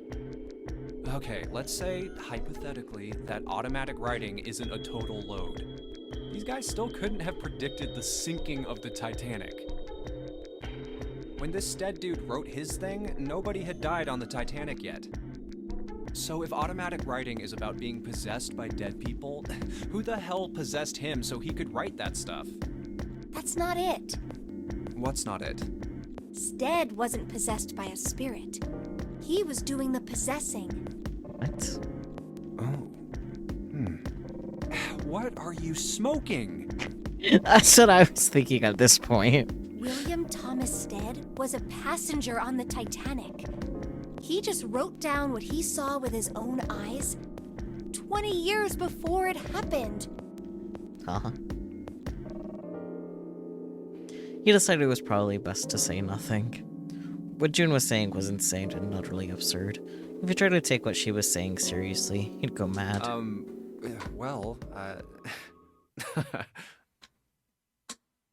Junpei smiled uncomfortably. Well, why don't we talk about this some other time, okay? Huh? But Her voice trailed off, and she glanced at the floor, troubled. Come on, let's get back to it. Junpei tapped June gently on the shoulder and awkwardly reached around her to pick up the knife from the box.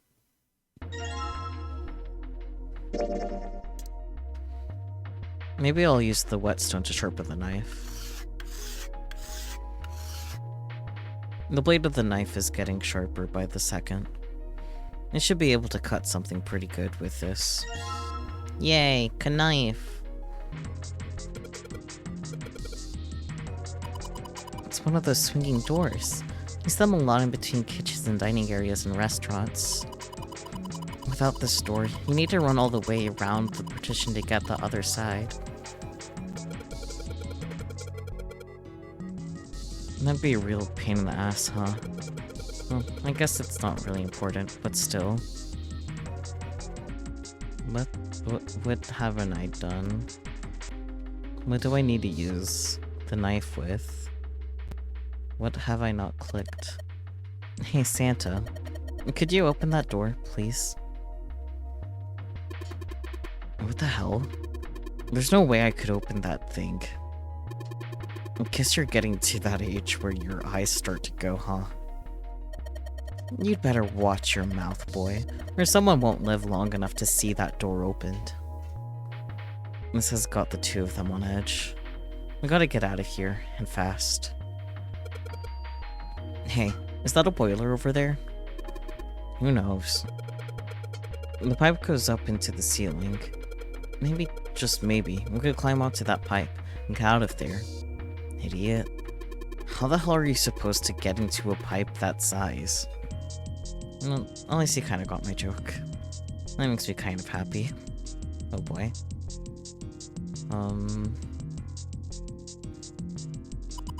Wow, Jumpy, you can reach really high. Yeah. I could jump pretty high. Here we go. Alright. What am I supposed to do? No, a countertop. There's a rolling pin and colander here. Nothing useful. Okay. There are lights, buddy. Nothing weird about that. Thanks, Santa. Did you see that action movie that came out last week? Nah, I heard it was critically panned. I don't know, it's pretty enjoyable with a little pot. Okay. There's a pot on top of the stove. If there's some ingredients around here, could cook something up for us. Notice, you can actually cook. Who the hell do you think I am? You'd better believe I know how to boil hot water and put in my instant noodles. And I can boil eggs too.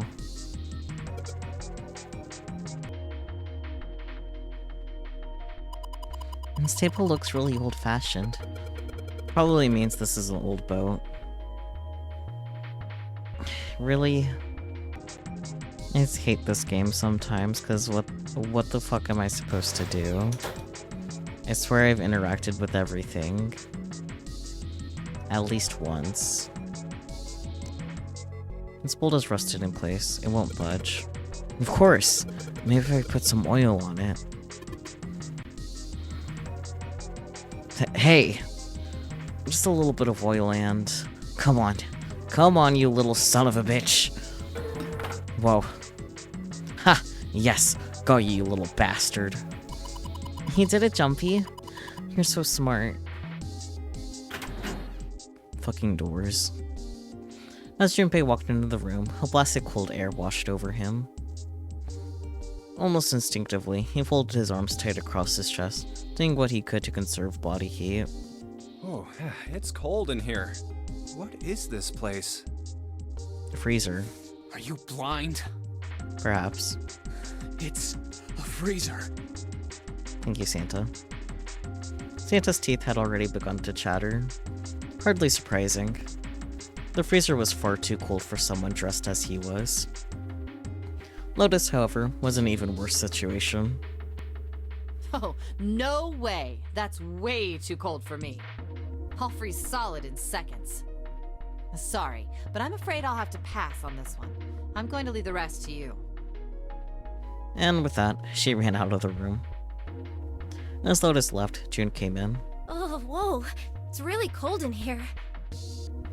White puffs of steam hovered in front of their faces as they talked. June had already started to shiver. Hey, you don't need to be in here. You had a fever just a little bit ago. You should stay outside. We got this. No, I'm fine. My fever's gone now. But... Junpei had scarcely opened his mouth. Huh? When the thunderous sound of metal upon metal rang out from behind them. In unison, they spun around to find that the door they had only recently come through was closed. Well, that's not good.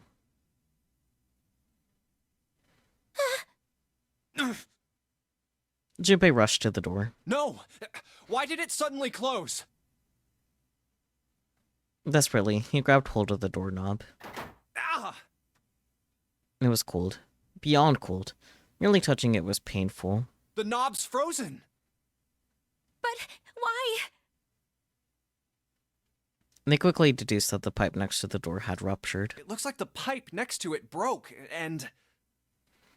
Water released by the rupture had hit the door and frozen instantly. Santa shoved Junpei aside and pounded against the door. Hey, Lotus! You're out there, right? Open the door! She wasted no time in responding. What do you want? What's going on? The door won't open! Try opening it from that side, please! Oh, fine. Like, if you say so. Hold on. Soon, they could hear Lotus on the other side of the door. Then, the grunting ceased, and they could hear light panting, as if from exertion. It's no use. It won't budge. You've got more people in there. You figure it out. Wow. Oh. God damn it. Santa was shaking like a newborn deer. June was hugging herself and was shivering violently. Even Junpei, with the heaviest clothes of any of them, was clearly feeling the cold. With every breath they took, they could feel the cold working its way deeper and deeper into their bodies. Anyway, let's find a way out. If we don't get moving, we're gonna be permanent residents. Two heads are better than none. I'm sure we'll figure something out. Yeah, you're right. Let's just take a good look around this room, okay? Right. They pushed in close to one another and began to search. That thing's frozen solid. This pork? Yeah, seems like it. What's this thing? Looks like a tag or something. Jumpy, is there a slip of paper in that meat? I think there's something written on here, but I can't read it like this. If we try and pull it out, it'll probably rip. You need to defrost that. Don't think we were gonna be doing that in this room. Okay.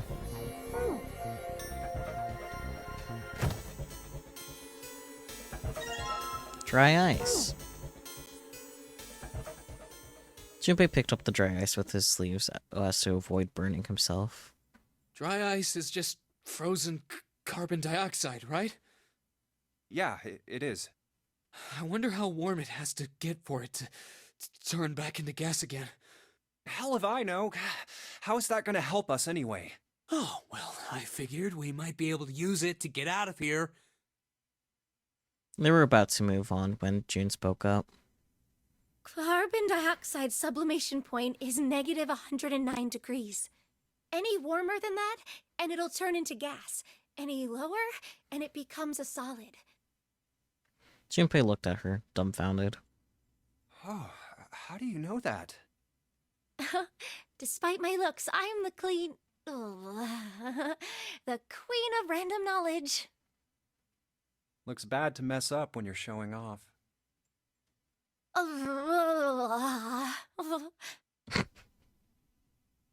Oh, you're so cold your mouth's going numb? Yes, that's right. Oh my. You're just doing that on purpose, aren't you? June giggled and did her best to hide her guilt. At least she was still feeling good enough to joke around, Junpei told himself.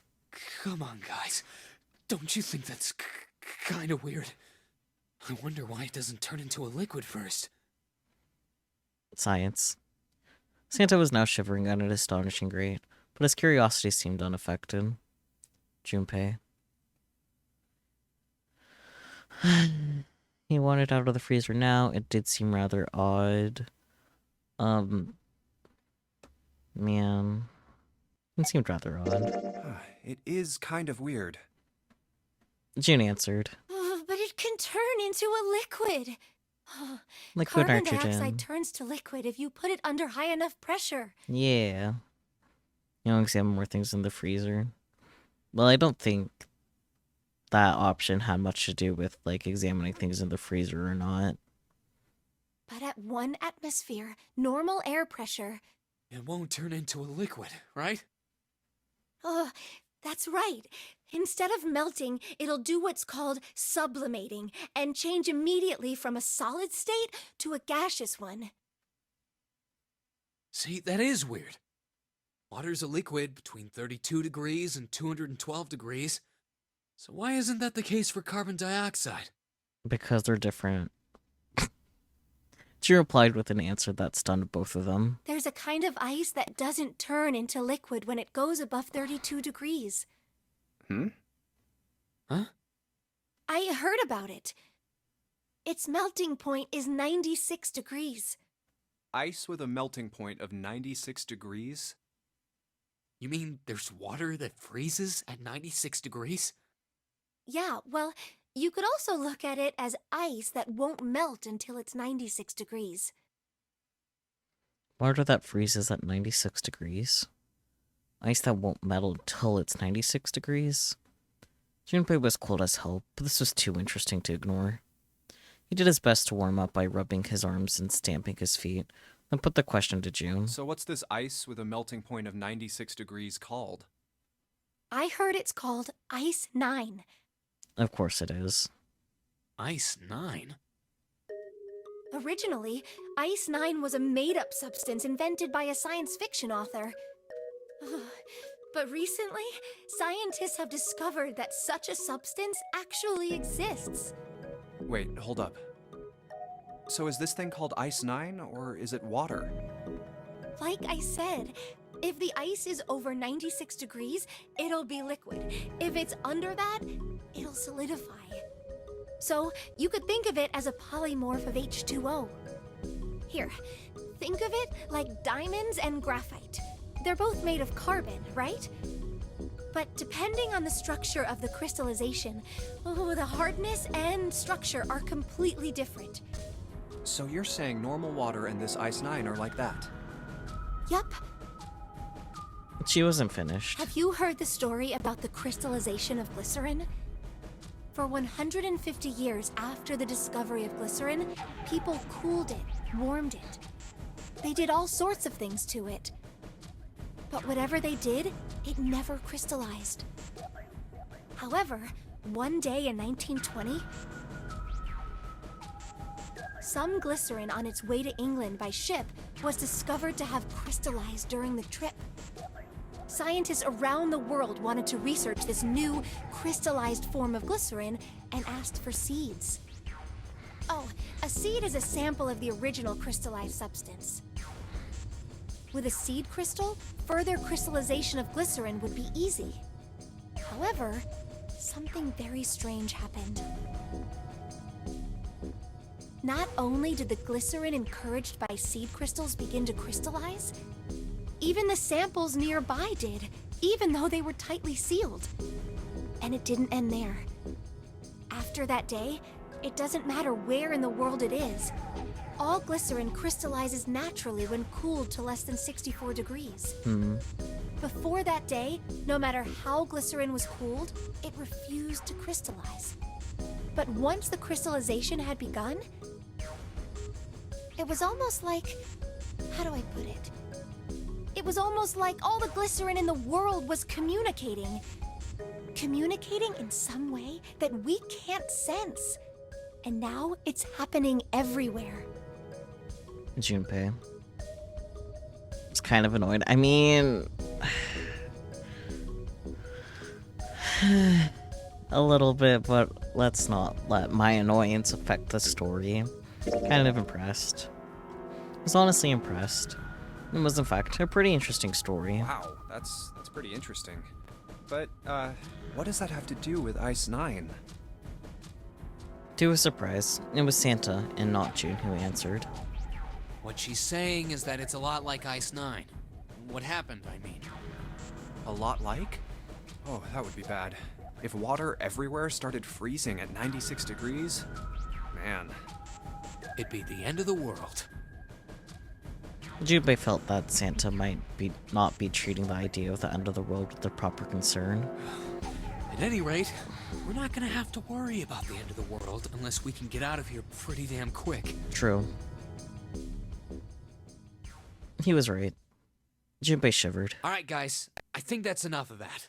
I didn't think we'd get quite this far off topic. I mean, I know I'm kinda at fault here, but we can't be screwing around anymore. Yeah. So seriously, I might go by the name Santa right now, but I didn't grow up in Iceland. Right. The North Pole. I freaking hate the cold. So let's get cracking, alright? We gotta find a way out of here. Santa stomped off, clearly doing his best to pretend. Ugh. Doing his best to pretend the cold wasn't affecting him. Selfish, isn't he? I mean... Still, Santa was right, and it was high time they got back to their search. Ice 9 is interesting and all, but we can discuss it more once we get out of this freezer. Junpei looked at June, nodded, and resumed his search of the room.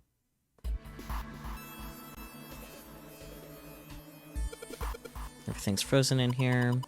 It doesn't look like there's anything else interesting.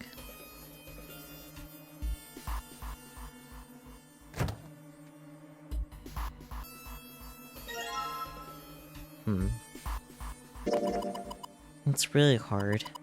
It's frozen stiff. Hey, June, can you say that again? Eh? Say it again. It's really hard? Again.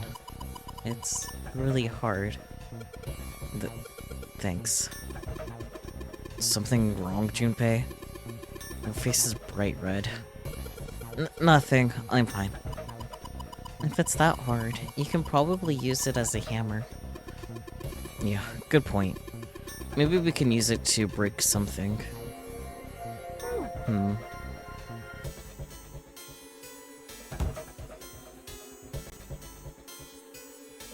Hello. Water bottle. Sturdy rope. Isn't anything else in here that looks useful? Interesting.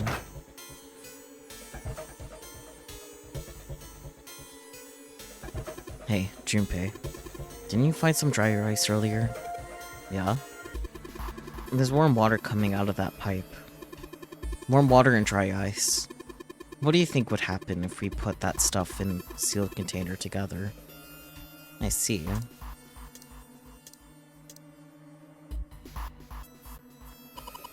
There's water dripping from this pipe. Looks like when the pipe burst, the water hit the doorknob and froze it in place. This water actually seems almost warm.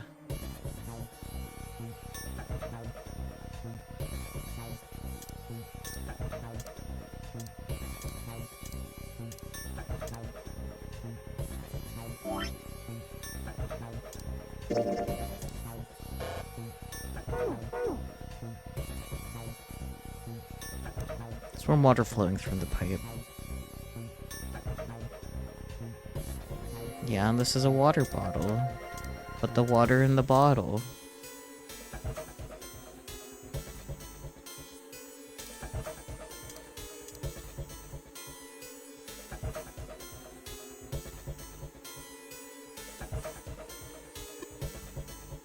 Let's start by putting the dry ice into the water bottle.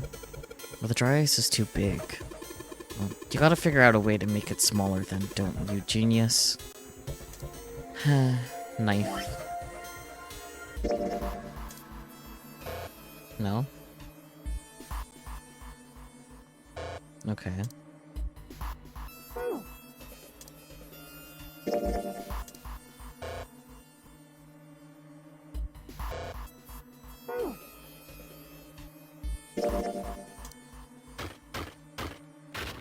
Alright. The chicken, it was.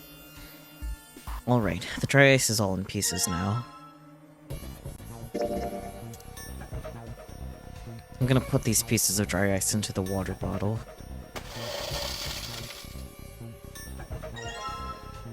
Water bottle with dry ice in it.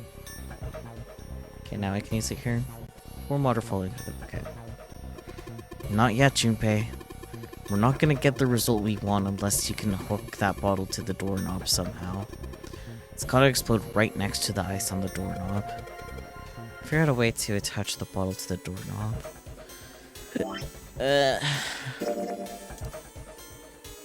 Let's tie the rope around here. Water bottle bomb.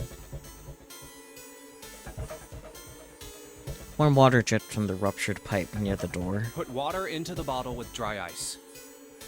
And make sure the lid's closed. Now I just have to put this makeshift bomb on the doorknob. Alright, that's set. So, what do we do now? We just need to give it a little, tap. The bottle's already about to pop. If we just throw a rock or something at it, it'll go off all on its own. A small rock. Huh. A small rock. Junpei looked down at the floor. Scattered across it were piles of dry ice left over from the larger chunk he crushed earlier. Alright, this ought to do the trick. He pulled his sleeve down over his hand to keep from getting burned, and grabbed the chunk of dried ice. Ah, some dry ice, huh? Not a bad idea. It was a pretty good size. About as big as a pool ball. Alright, guys, stand back. Actually, we should probably hide somewhere. Both Santa and June looked at him with new concern. Where exactly do you expect us to hide, genius? There isn't really anywhere big enough. Yeah, there is. Look, right here. We can hide in there. Junpei pulled open the door to the small cellar. Come on, get inside, quick! Santa and June nodded and jumped down into the hole. Junpei quickly followed. In his hand, he could feel the chill of the frozen carbon dioxide even through his sleeve. He tightened his grip, took aim, and prepared to throw. Alright, here I go. 3, 4, 5. You're counting the wrong way. That's what I was thinking, but Oh, oops. Junpei. That is a really sad excuse for a joke, man. Sorry, dude. Alright, for real this time. You guys ready? Yes, whenever you're ready. Just throw the damn thing. Alright, here I go. 3, 2, 1. Junpei threw the chunk of dry ice as hard as he could. With the same motion, he ducked down into the cellar with Santa and June, just as...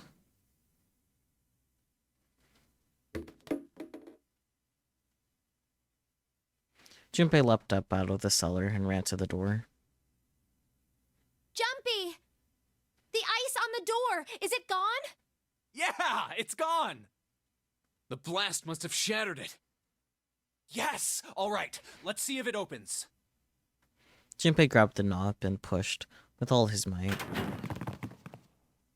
The door gave way easily, and all three of them tumbled out of the freezer at once. Hooray! We're out! June, relieved, collapsed onto the floor. Move! Santa shoved past Junpei and ran straight to the grill, which he immediately grabbed.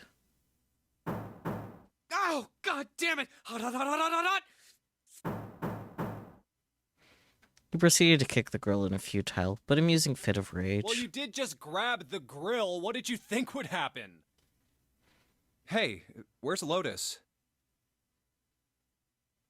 It took Junpei only a moment to find her. She was sitting on the counter, idly scratching her chest. Welcome back. I was starting to get tired of waiting for you guys. With a great yawn, Lotus lowered herself off of the counter. Junpei clenched his teeth and walked toward her. What were you doing? What do you mean, what was I doing? I was waiting. We were gonna die! Oh, yeah? But you didn't. So everything worked out all right, didn't it? But what the hell? Just kidding. It might not look like it, but I was really worried. Oh, don't give me that crap. I'm telling the truth. I mean, if you died, then I'd be in trouble too. If you died, then I'd be stuck here, and I'd die too. See? I did all I could. I even looked around to see if there was anything I could use to pry open the door. But I couldn't find anything. So, all I could do was wait. I mean, what else did you want me to do? Call the cops? It was true that there wasn't much she could have done, but something about her tone. Junpei gritted his teeth. Fine. But there's one thing I have to ask you. What's that? You didn't close the door, did you? What? You think I closed the door on you? Why would I do something like that? It closed on its own. I told you before, if you die, then I die too. Yeah, I guess so. It seemed that an accident was the only explanation for the door's closure. If she'd really wanted to kill us, all she had to do was bar the door from the outside. But she didn't. Well, she didn't do anything. She's only lazy, or negligent at least, not an attempted murderer. Junpei swallowed his anger and did his best to apologize. Well, I'm sorry. I'm sorry I doubted you. Oh, yes, well, that's all right. As long as you understand. Lotus looked away and twirled her hair between her fingertips. His vengeance against the girl complete, Santa swaggered back toward Junpei and Lotus. Hey, no more screwing around, you two. Break time's over. Especially for you, lady. You've just been sitting on that fat ass of yours while we were freezing to death. How rude! I was plenty busy. Yeah. How about you put all that energy into something besides bitching? Let's go. No my.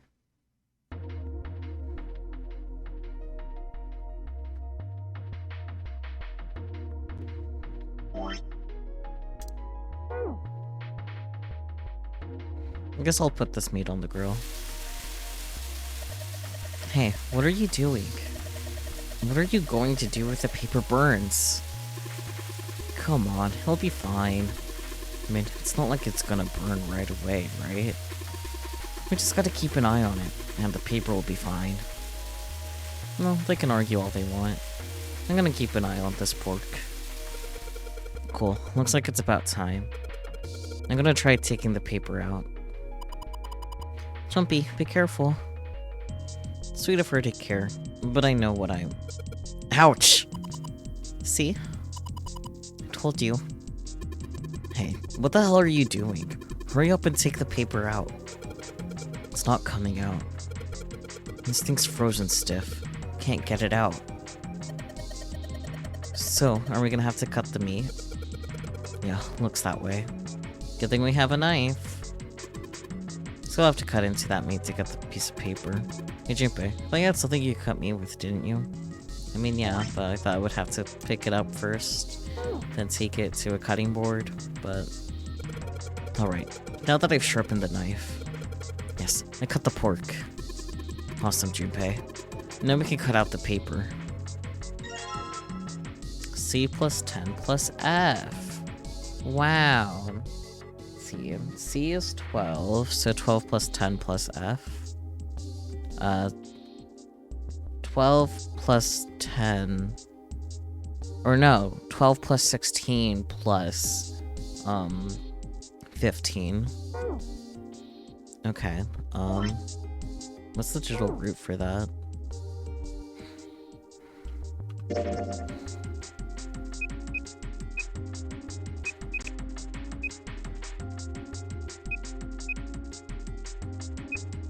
That equals 43, so 7.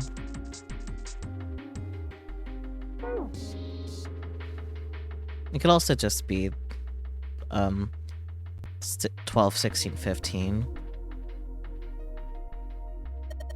This is probably what you're supposed to use to enter the password. Maybe if we put in the right number, it'll open the oven door. Junpei, maybe the note you found earlier? Yeah, I know. Do you know how to enter those numbers? I think E is for enter, and C is for clearing. So basically, when I'm ready to submit my answer, press E. So if I screw up, I just press C, right? Lotus nodded. Alright, let's give it a shot.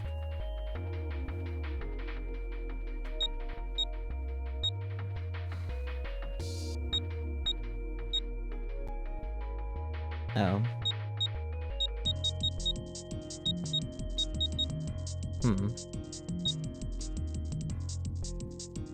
Well, in that case, it has to be 2, 6, 5. Or not.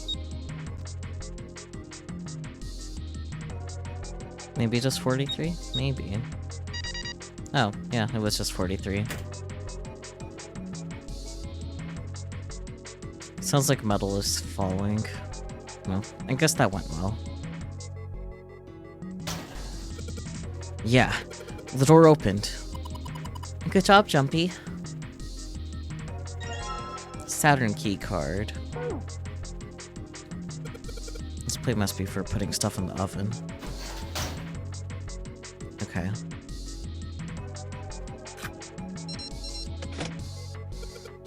Yes. I think it's unlocked now. You did a jumpy. Let's get out of here. Yes. Let's go. I think we've been here before. A metal grate stretched from the wall to wall. Beyond it were 2 elevators and the entrance to the kitchen. The elevators are over there, so that means... We went into the kitchen through that door and came out on this side. That means the map was right. Looks like. Then let's use it to plan our next move. Next move? Yeah, we need to decide where to go from here, don't we? He's right. Let's get started. From the looks of it, there are 4 possible routes. Let's just keep it simple and call them A, B, C, and D. First, A and B. They both seem to connect to a room that looks L-shaped. Yeah, there were 2 doors.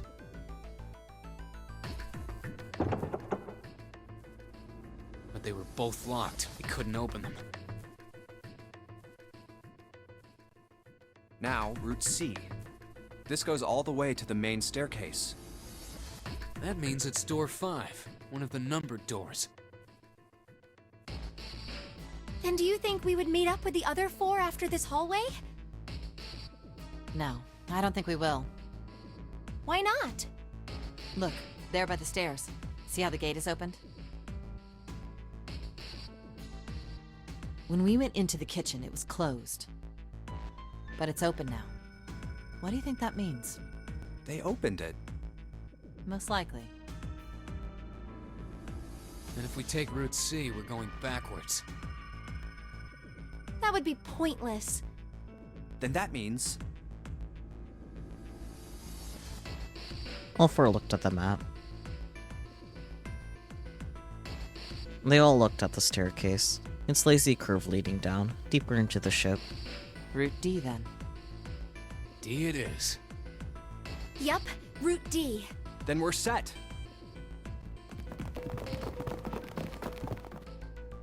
And they jogged down the stairs until they reached the C deck.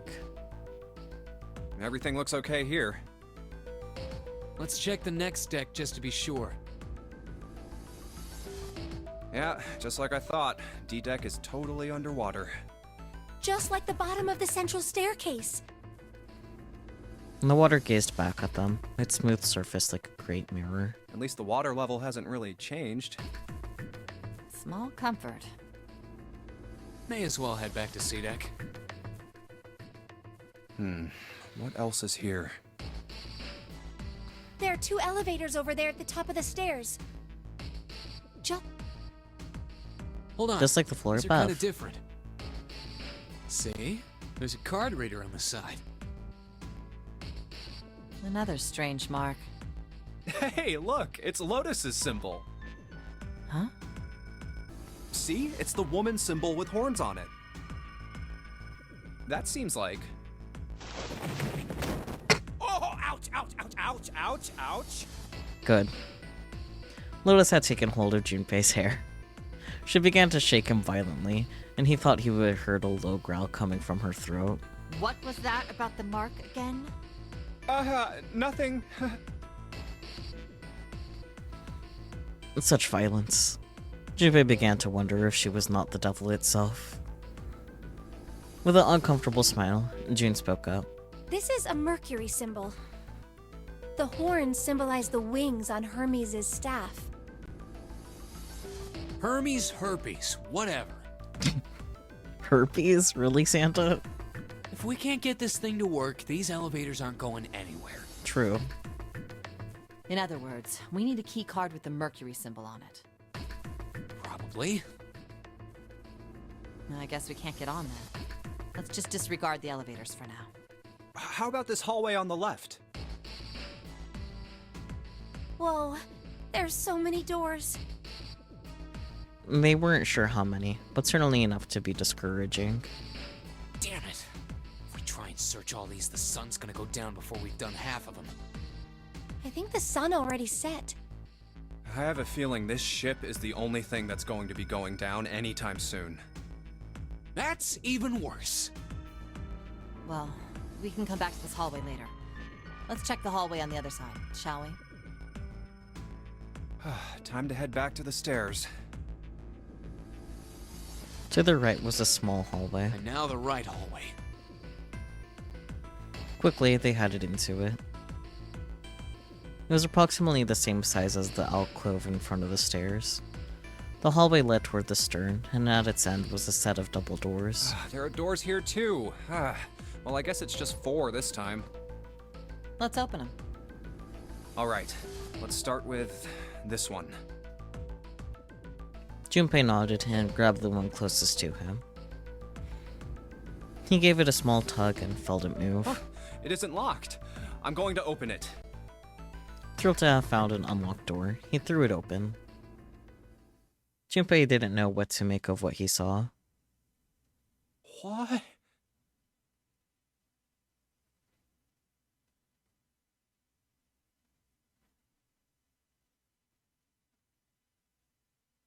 He simply stood, unable to speak.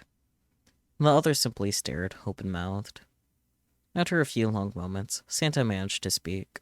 What the hell is this? This place is huge. A massive room stretched out in front of them, more a cavern than a room. Its vastness was oppressive and bore down on the 4 companions. It was not empty, however. The entire room was filled with lines upon lines of beds. Oh, there are beds everywhere. They were simple things, little more than pipe and thin mattress. Is this a hospital? He had at last been able to put a name to the harsh scent that pervaded the room. It definitely has the smell. Could be. I see medicine cabinets and surgical tools. Hey, look there. The 4 doors at the end. 3 of them were emblazoned with large single-digit numbers made with thick red paint. The left door says 3. The second door is blank, but the third has a 7. And the rightmost door is 8. There's no doubt, they're numbered doors. Why is the second door blank? That seems kind of strange, don't you think?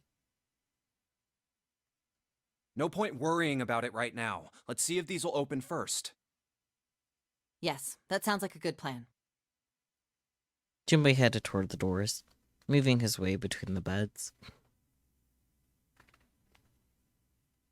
He started with door 3, on the left, and moved to the right until he reached door 8.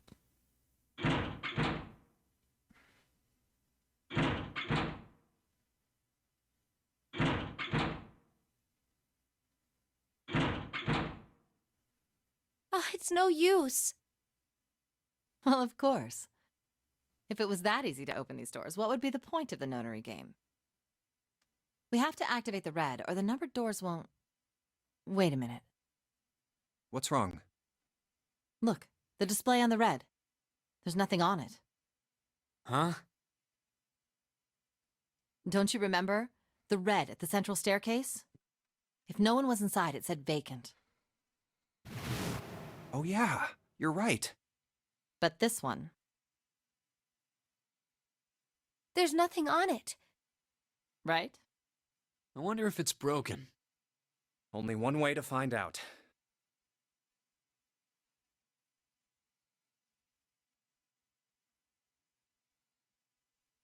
It's not responding. All 4 took turns placing their hands over the red, but it refused to respond. They pulled out the lever, and still it did nothing. As they soon discovered, it wasn't only the red for door 8 that was behaving strangely. How about the red on door 7? And door 3? None of them are working. What does it mean? I knew it. They're broken. Zero sure sucks at maintenance. No, that's impossible. You really think Zero, who prepared all of this, would make such a stupid, simple mistake? Maybe, but that doesn't explain why this thing ain't working. It was at that moment that they heard a voice from behind them. I believe the bottom of the device has been removed. They spun around to see. Snake! But it was more than just Snake. Ace, Clover, 7.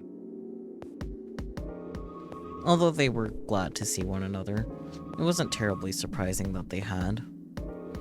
If it had been the other party who'd opened the gate in front of the kitchen, it wasn't unreasonable that they'd bump into one another eventually.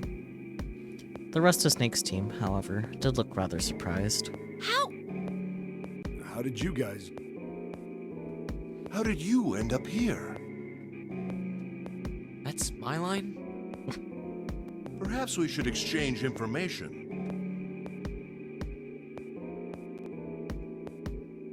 After a moment of silence and surprise, everyone suddenly began to talk, desperate to exchange information. They talked about the rooms they'd been through, and how they ended up in the same place. Of course, none of it was very useful information, but that hardly mattered. They were happy to simply see one another again. Although the level of cheer varied greatly from person to person, each one of them was wearing some manner of smile. Almost as though they had already forgotten about the death of the 9th man. No, thought Junpei. Perhaps that wasn't it. Perhaps thoughts of his death were what drove them to smile at one another. Not in a morbid or hateful way, no. The 9th man had died. But they were still alive, and that was something to be happy about. A sort of simple, uncomplicated joy, Junpei thought. The joy of being alive. Still alive. He felt sorry for the 9th man, but more than anything, Junpei was just happy to be alive.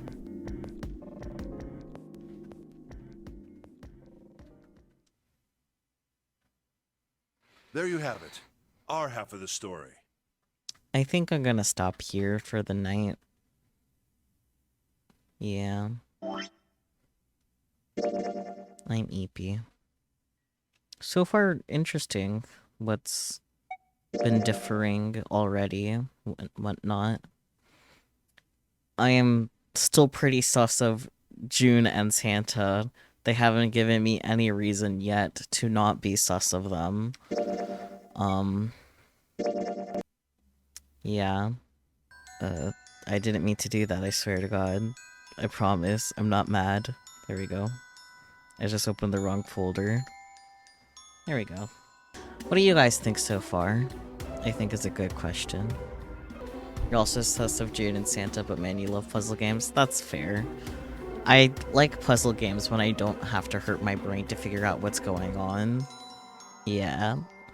But I think that will do it for tonight. Yeah, thank you guys so much for joining. As always, I appreciate your viewership, and I'll catch you all next time. Yeah. I hope I haven't fucked up anything to not get the true end, but we'll see what happens. It's too early to know for sure. But until next time, bye bye everyone!